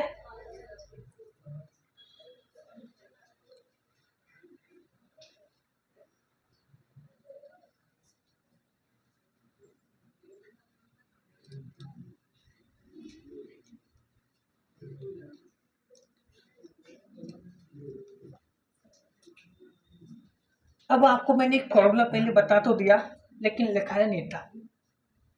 एक शब्द चलता है जीडीपी डिफ्लेटर। जीडीपी डिफ्लेटर क्या कहते हैं इसको? GDP deflator. इसका एक काम होता है, ये इसका एक काम क्या है? ये मुद्रास्फीति को मापता है, महंगाई को मापता है। तो इसका काम क्या है? इसका मुख्य कार्य क्या है इसका? महंगाई को मापना। और जब आप आगामी समय में कभी आप यूपीएससी का पेपर देते हो, आईएएस बनने के अगर आप मोड में जाते हो, तो 100% यहाँ से प्रश्न आता ही आता है। नहीं, मैं बता रहा हूँ, आप दो नहीं दो, अगर आपका भविष्य का मूड बने यूपीएससी का पेपर देने का, तो इसका मुख्य कार्य महंगाई का मापन करना। क्या काम है? महंगाई का मापन करना। क्योंकि यूपीएससी का इस टॉपिक से एक ही प्रश्न पूछा जाता है, वो यहाँ से पूछता है कि जीडीपी डिप्लेटर क्या है, या जीडीपी डिप्लेटर का फॉर्मूला क्या है। अब जीडीपी डिप्लेटर बराबर, अब मैंने आपको बताया था, एक तो बताया था नॉमिनल जीडीपी, क्या बताया था? नॉमिनल जीडीपी बटे real GDP into 100। Real GDP into 100, ये जीडीपी डिप्लेटर का फॉर्मूला है। सूत्र क्या है? नॉमिनल जीडीपी बटे रियल जीडीपी इंटू 100। ये महंगाई की मापने का सूत्र है, महंगाई गणना करने का एक सूत्र है। अब हम जैसे एक एग्जांपल लिया था हमने, जैसे हाँ, चीनी का, अब हम एक नॉमिनल जीडीपी मान के चलते हैं 2011-12 में, तो हम मान के चलते हैं 20 रुपये प्रति किलो। और हमारा जो प्रचलित वर्ष है 2025-26, सॉरी 26-27, इसमें जो हम कीमत मान के जा रहे हैं 60 रुपये प्रति किलो। और आपसे पूछ रहा है कि जीडीपी डिप्लेटर के अनुसार इन्फ्लेशन रेट, महंगाई दर, इन्फ्लेशन रेट, महंगाई की गणना करो या जीडीपी डिप्लेटर की गणना करो। तो महंगाई दर की आपको गणना करनी है, तो आप क्या करोगे? अब नॉमिनल जीडीपी के अनुसार आंकड़ा कौन सा आएगा? नॉमिनल जीडीपी के अनुसार आंकड़ा 60, और रियल जीडीपी के अनुसार आंकड़ा कितना आएगा? 20 इंटू 100। अब हम इसको काटते हैं, 20 दिया, अब 300, मतलब कितनी महंगाई बढ़ी है? 3 गुना महंगाई इसकी बढ़ गई है। कितनी महंगाई बढ़ गई? 3 गुना महंगाई बढ़ गई। कितने समझ में आ रही है? यहाँ तक नहीं आ रही? छोटी सी ज़्यादा है नहीं डीपली। तो ये सारी चीज़ें आप भले इसको एग्जाम्पल के तौर पर यहाँ तक लिख सकते हो।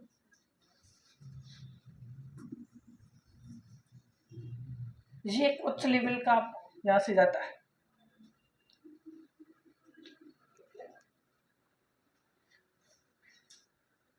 ये प्रश्नवाचक चिन्ह, इसको कुछ और मत समझ जाना है ना।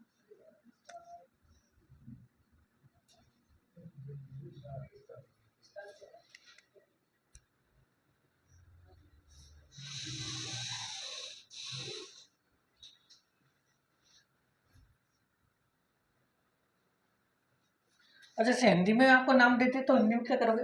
वास्तविक जीडीपी, नॉमिनल जीडीपी बटे वास्तविक जीडीपी इंटू 100। और देखो इसमें आ गई ना मैथ, करंट अफेयर्स आ गई, इंग्लिश आ गई, और इकोनॉमिक्स तो साथ में चल ही रही है।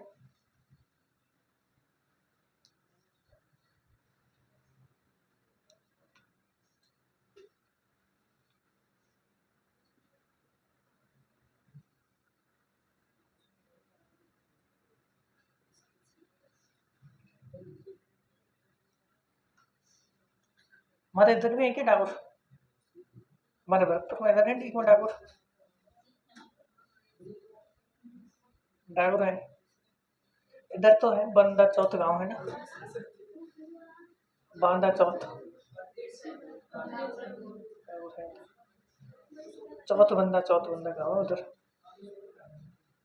ज्यादातर फौजदार है इधर।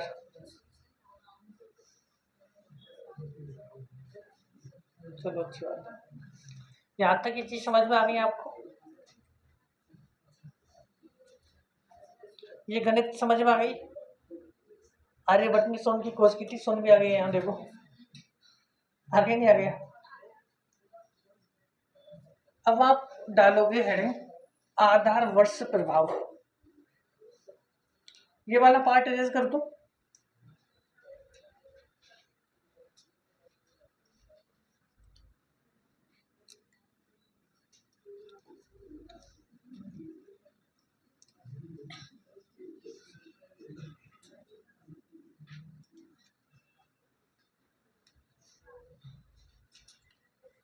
आधार वर्ष प्रभाव,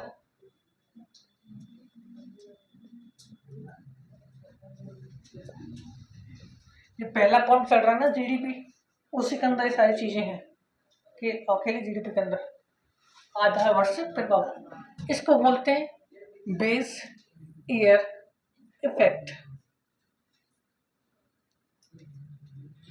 इसकी परिभाषा ये है कि आधा वर्ष में परिवर्तन करने से मुद्रास्फीति में होने वाला परिवर्तन ही क्या कहलाता है? आधा वर्ष प्रभाव कहलाता है। वापस रिपीट कर रहा हूं, आधा वर्ष में परिवर्तन होने से, आधा वर्ष में परिवर्तन होने से मुद्रास्फीति दर में होने वाला परिवर्तन ही क्या कहलाता है? आधा वर्ष प्रभाव कहलाता है। अब मैं आपको इसको एग्जाम्पल के माध्यम से मैं आपको समझाऊंगा। परिभाषा इसकी क्या हो गई है? आधार वर्ष में परिवर्तन से, आधार वर्ष में परिवर्तन से मुद्रास्फीति दर, मुद्रास्फीति दर का मतलब महंगाई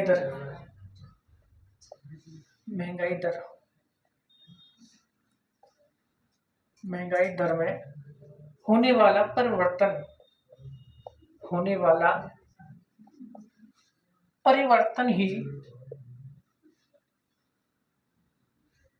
परिवर्तन ही आधा वर्ष प्रभाव कहलाता है। आधा वर्ष प्रभाव कहलाता है। जैसे, अरे क्यों लग रहे हो तुम यार, तुमको 4-5 साल टोक दिया।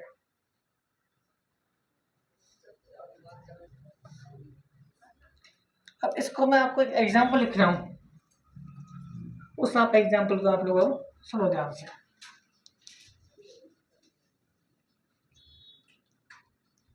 अब मैं आपको लगातार एक एग्जाम्पल समझा रहा हूं, उस एग्जाम्पल से फिर आपको समझाऊंगा। एक ले लेते हैं हम वर्ष अपन ने एक तरफ लिख लिया, दूसरी तरफ लिख लिया कीमत प्रति किलो के हिसाब से अपन ने क्या रख लिया? कीमत। अब हम शुरू कर रहे हैं तो 2011-12 से, 2000 देखो बीच में वर्ष आते हैं लेकिन मैं सीधे लेके रहा, 2014-15, 2016-17, 2019-20, कुछ भी आप आधा वर्ष इसके अंदर लिख सकते हो। अब इसमें 2021-22, 2023-24 और 2026-27। अब मैं सिर्फ अनुमानित मूल्य लिख रहा हूं। मैं ये मान के जा रहा हूं कि इस समय जो 1 किलो चीनी की कीमत थी वो कितनी थी, आपको कितनी बताए? 20 रुपए प्रति किलो। और इसकी कीमत 2014-15 में कितनी हुई? 24 रुपए प्रति किलो। और 2016-17 में लगभग 28 रुपए प्रति किलो। और यहाँ पे 32 रुपए प्रति किलो हो जाती है, यहाँ की 36 रुपए प्रति किलो हो जाती है, यहाँ की 40 रुपए प्रति किलो हो जाती है, यहाँ के हम कितना है 44 रुपए प्रति किलो के हिसाब से इसको रखते हैं। या इसको आप 40 रख लो बोले 40। अब मैंने आपको जीडीपी डिप्लीटर का फॉर्मूला बताया था। जीडीपी डिप्लीटर का फॉर्मूला क्या बताया था आपको? Nominal GDP upon real GDP into 100। GDP deflator का क्या फॉर्मूला बताया था? Nominal GDP upon real GDP into 100। अब इधर आओ वापस। अब हमारा जो प्रचलित वर्ष है वो कौन सा है? 26-27। तो नॉमिनल जीडीपी की प्राइस कौन सी रहेगी? हमेशा 40 ही रखी जाएगी। मैंने आपको परिभाषा में क्या लिखाया है? ये लिखा है कि आधा वर्ष में परिवर्तन से मुद्रास्फीति दर में होने वाला परिवर्तन। अब हम इसके अंदर क्या है, आधा वर्षों को बदलते हैं। अब हमने पहला आधा वर्ष क्या रखा है? 2011-12 और प्रचलित वर्ष अपन का ये है ही। अब हम इस फॉर्मूले के हिसाब से इसका मान रखते हैं। तो पहला जब आधा वर्ष 2011-12 हो तब नॉमिनल जीडीपी कितनी है? 40 और रियल जीडीपी कितनी है? इंटू 100। अब हम इसको मल्टीप्लाई करते हैं 5 बार और 230, मतलब 2 गुना से भी ज़्यादा, 2 गुना से भी ज़्यादा आ गया। अब हमें लगा कि यार हमें तो इस आधा वर्ष को मज़े नहीं आ रहा पढ़ने में, हमको तो ये आधा वर्ष मानना है। कौन सा? 2016-17 आधा वर्ष परिवर्तित कर दिया और हमने लिखा है कि जब आधा वर्ष हमने क्या रखा है? 2016-17। तो अब हम इसको परिमापक करते हैं। नॉमिनल जीडीपी कितनी आएगी? 40 और रियल जीडीपी कितनी आएगी? 28 और अपन क्या करते हैं? 100। अब हम इसको काटते हैं तो कितना जाएगा? ये 14 बार, ये 23 बार, फिर भी जा रहा है तो 2300/14। सीधा अपन कर रहे हैं इसको कैलकुलेट। अब यहाँ हम इसका भाग देते हैं तो 14 कम कितने बच गए? 9 बच गए, 0 उतार लिया। 14 पंजे 70, 14 चुकी, फिर भी कितना बच गया? फिर एक और 0 बच रही है तो 14। अब कितना भाग देंगे हम? 14 चौका और कुछ इसके अंदर पॉइंट वगैरह वगैरह बच जाते हैं। तो अब ये देखो इन्फ्लेशन रेट चेंज हो गया, महंगाई का जो दर था वो चेंज हुआ नहीं हुआ? आधा वर्ष में परिवर्तन किया। पहले तो आ रहा था 230%, अब कितना आ रहा है? 164 पॉइंट लगभग 2% आ रहा है। फिर हमको ये अच्छा नहीं लगा, हमने बोल लिया कि हम क्या है इसको लेके चल रहे हैं आधा वर्ष। तो आधा वर्ष अपन ने कितना रख लिया? 2021-22 और इसके अनुसार जो कीमत है वो 40/36 इंटू 100। और आप इसके अंदर जो कैलकुलेट करोगे और भी इसके अंदर मान कम आएगा। तो कैलकुलेट करते हैं इसका, कितना करते हैं? 18 और 23, 2300/18 अपन करते हैं। 18 कम 18 बच गए 5, 18 दूना 36 बच गए 14, यही बचे ना। फिर एक और 0 ताली लास्ट वाली, कितनी बार भाग जाएगा? 18 पंजे 90, 18 चक्की 18 चक्की कितने होते हैं? तो ये आएगा 128.23 लगभग, ये इसका मान आएगा। अब हमको ये भी अच्छा नहीं लग रहा है, हमने तो आधा वर्ष इसको मान लिया, इसको मान लिया, पूरा आधा वर्ष और प्रचलित वर्ष दोनों एक मान लिए, तो मान क्या आ जाएगा? सेम आ जाएगा 40/40 इंटू 100। तो कितना आएगा? 0%, मतलब इन्फ्लेशन रेट बिल्कुल नहीं है। तो हम किसको कर रहे हैं? केवल आधा वर्ष को चेंज कर रहे हैं और उससे जो मुद्रास्फीति की दर, जो महंगाई की दर है, उसमें क्या परिवर्तन हो रहा है, वो प्रभाव क्या कहलाता है? आधा वर्ष प्रभाव के नाम से जाना जाता है। ये चीजें अब मैं एक आ जाएगा, मतलब 0% वृद्धि हुई ना उसमें, तो 46 की कीमत है तो वृद्धि तो हुई नहीं फिर उसमें। अरे आंसर तो एक आएगा, लेकिन इन्फ्लेशन रेट तो 0% ही आएगी, मतलब कोई परिवर्तन उसके अंदर कीमत के अंदर कोई नहीं है। अरे इसका मान एक आएगा ये मेरे को पता है, लेकिन महंगाई के अंदर कोई परिवर्तन नहीं हुआ तो उसको महंगाई को हम 0% ही दिखाते हैं। अगर थोड़ा बहुत ऊपर नीचे होता है तो फिर इसमें आता परसेंटेज के अंदर। तो यहाँ पर एग्जाम्पल के तौर पर आप लिख सकते हो, और नहीं तो अपन आगे चलते हैं। अरे गणित पढ़ा रहा हूँ, सीख लो। गणित वाले गुरु जी पता नहीं पढ़ाते आपको, और मैं पढ़ा रहा हूँ। ये लिख लो आते जल्दी से, फिर अपन आगे चलेंगे। क्या लिख लिया? 16 का तुम लोगों से पढ़ा आ नहीं रहा है।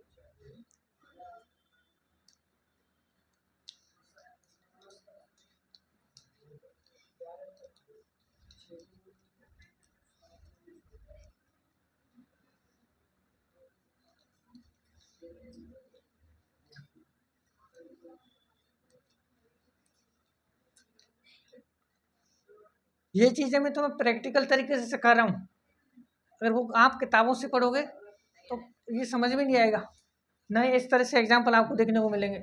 सीधा लिख देगा आधा वर्ष प्रभाव, आधा वर्ष में परिवर्तन से महंगाई में होने वाला परिवर्तन। अब आप देखते रहो, समझते रहो उसको। आप जानो रहो, किताब वाला जाने। फिर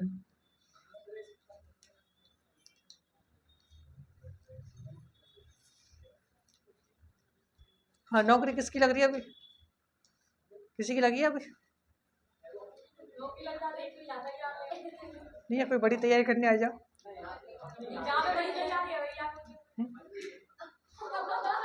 अब मैं आपसे क्या बता रहा हूँ, मैंने आपसे क्या बोला? मैंने आपसे बोला कि जो मैं पढ़ा रहा हूँ, आप राजस्थान की कोई भी कोचिंग उठा के देख लेना, वीडियो उठा के देख लेना, वहाँ के नोट्स उठा के देख लेना। अगर इससे ज़्यादा पढ़ा जाए ना तो मेरे को बता देना कि सर आप झूठ बोल रहे थे। जो आपको इतना अच्छा लेवल जहाँ मिल रहा है, मैं ये नहीं बोल रहा कि ये आसपास कोचिंग, कलाम, उत्कर्ष, सम्यक, स्प्रिंग बोर्ड, इनकी बात कर रहा हूँ।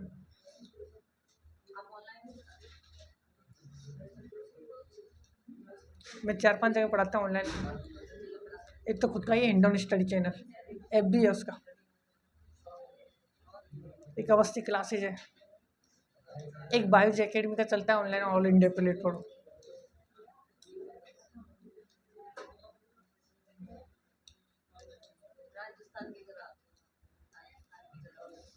इकोनॉमिक इंडिया की चलती है, राजस्थान की बहुत कम आती है।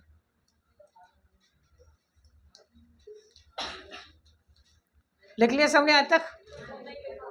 अरे तो लिख लो ना।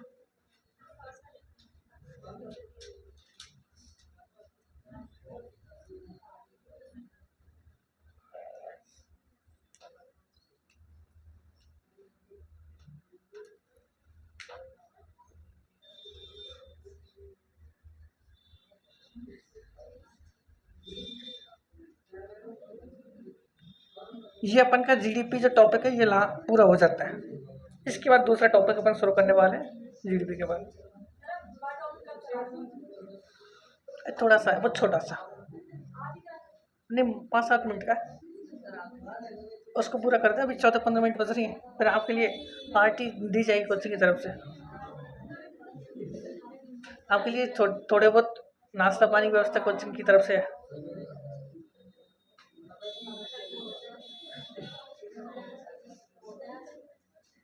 होता है, करते हैं फिर पहले से। थोड़ा सा और है 10 मिनट का, उसको कर लेते हैं, फिर कल पूरा टॉपिक तो हो जाएगा। नहीं, कल टॉपिक नहीं होगा फिर ये पूरा। कल तो आऊँगा, रविवार को नहीं आऊँगा। करें चालू? हाँ, GDP टेबलेटर निकाल लिया आप लोगों ने? आधा वर्ष प्रभाव देख लिया? चीनी का भाव आपने देख लिया? देख लिया? और कोई वस्तु सेवा की कीमत कैसे बढ़ती है वो आपने देख लिया? आपने वास्तविक चीजें देखी आज कि हमारे पास जो वस्तु आती है उसकी कीमत कितनी होती है और उसकी वास्तव में कीमत कितनी होती है।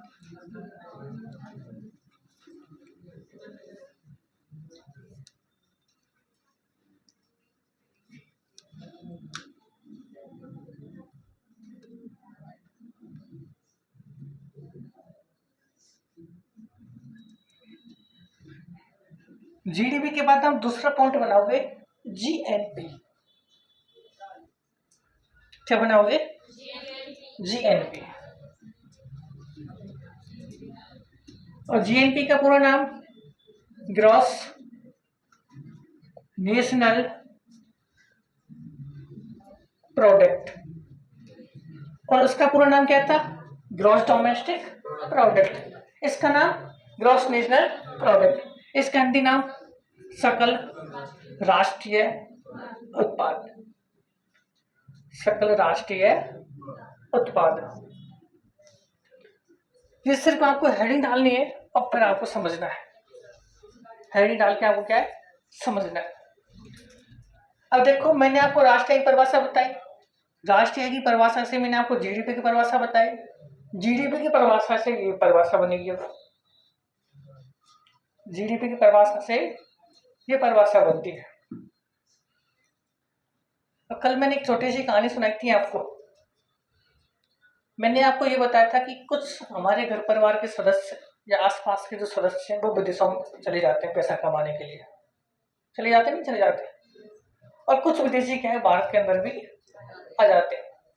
अब जो हमारे जो भारतीय नागरिक हैं जो विदेशों में काम कर रहे हैं, वहां से जो पैसा आ रहा है वो किसकी जीडीपी में शामिल होता है?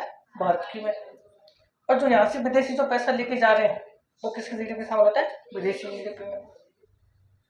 तो जीएनपी ये बताता है कि जब हम जीडीपी में से, क्या बताता है? जब हम जीडीपी में से विदेशी नागरिकों द्वारा देश से अर्जित आय को घटाते हैं तथा देश के नागरिकों द्वारा विदेशों से प्राप्त आय को जोड़ते हैं तो प्राप्त आय क्या कहलाती है? जीएनपी कहलाती है। वापस में समझा रहा हूं। जब जीडीपी में से विदेशी नागरिकों द्वारा देश से अर्जित आय को घटाया जाता है तथा देश के नागरिकों द्वारा विदेशों से प्राप्त आय को जोड़ा जाता है तो प्राप्त आय क्या कहलाती है? हमारी जीएनपी कहलाती है। हाँ, ग्रॉस नेशनल प्रोडक्ट। अब मैं केवल परिभाषा लिख रहा हूं, आप अब तब तक लिखोगे नहीं। जब जीडीपी में से विदेशी नागरिकों द्वारा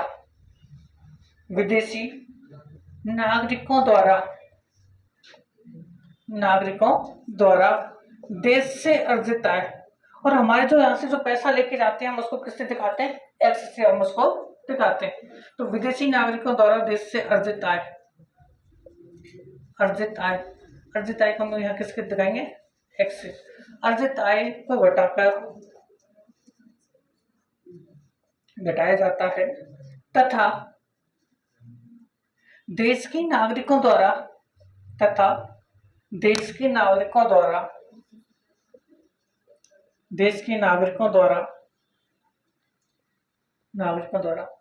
विदेशों से प्राप्त आय विदेशों से प्राप्त आय को हम बोलते हैं, इसमें दिखाते हैं एम से। विदेशों से प्राप्त आय को जोड़ने पर प्राप्त आय क्या कहलाती है? जीएनपी कहलाती है। प्राप्त आय जीएनपी कहलाती है। अब मैं आपसे बोलूं कि इसका मैथमेटिकल फॉर्मूला निकालो, गणित का फॉर्मूला बना दो इसका। तो गणित का फॉर्मूला बना दोगे इसका? ये बना पाओगे। अब मैं बना के बता रहा हूं आपको। जीएनपी बराबर जीडीपी। अब हमें क्या बताया है?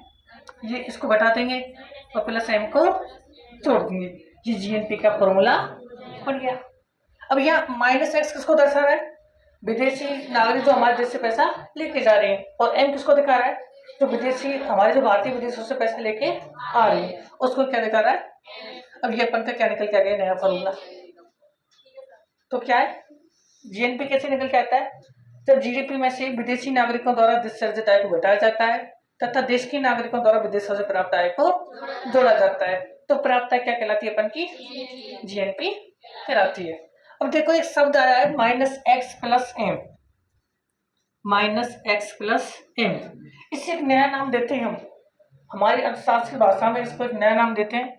इसको बोलते हैं NIFA। क्या बोलते हैं? NIFA। इसका पूरा नाम क्या है? NIFA का national income factor from abroad. इसका हिंदी नाम क्या है? विदेशों से प्राप्त शुद्ध आय।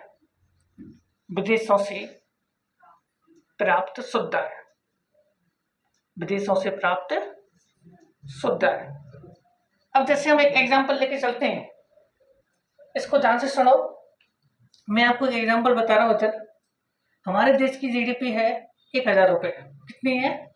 1,000 रुपये। और हमारे यहाँ से जो पैसा जा रहा है माइनस एक्स, वो कितना है? 200 रुपये। और हमारे जो भारतीय विदेशों से पैसा लेके आ रहे हैं वो कितना है? 300 रुपये। तो आप बताओ जीएनपी कितना आएगा? 1100 आएगा। लेकिन अब आपसे पूछे कि एनआईएफए कितना आएगा, विदेशों से प्राप्त शुद्ध साधन आय, तो केवल 100 आएगा। कितना आएगा? 100 आएगा ना। 200 और 200 तो इसमें चला जाएगा नेगेटिव में, और 300 अपन के पास पॉजिटिव है। तो जो शुद्ध आय कितनी आ रही है अपन के पास? 100 रुपये आ रही है। तो वो क्या कहलाता है? एनआईएफए कहलाता है। अब हम इसको दूसरे तरीके से भी ले सकते हैं। इधर जीएनपी बराबर जीडीपी प्लस एनआईएफए, ये हो गया ना। एनआईएफए क्या हुआ? माइनस एक्स प्लस एम का जो नाम है वो क्या है? एनआईएफए। एनआईएफए का पूरा नाम national income factor from abroad, विदेशों से प्राप्त शुद्ध आय। अब ये भी आपको देखने को मिल जाता है किताबों में। तो जीएनपी की परिभाषा क्या हो गई? जब जीडीपी में से विदेशी नागरिकों द्वारा देश से अर्जित आय को घटाया जाता है तथा देश के नागरिकों द्वारा विदेशों से प्राप्त आय को जोड़ा जाता है, तो प्राप्त होने वाली आय क्या कहलाती है? जीएनपी कहलाती है। तो ये चीज आपको समझ में आ गई यहाँ तक? एक छोटा सा एग्जांपल और ले लेते हैं, 2 मिनट का बस, इससे आपके दिमाग में कोई भी डाउट नहीं रहेगा। यहाँ तक लिख लिया सबने? पहले इसको लिखो यहाँ तक, फिर अपन आगे चलते हैं।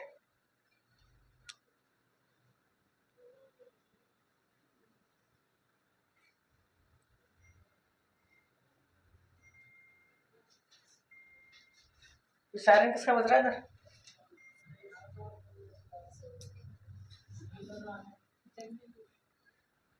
ये ऊपर वाला पार्ट है ना, इसको रीच कर रहा हूँ ना, 2-3 लाइन को लिखा नहीं, लिख लो।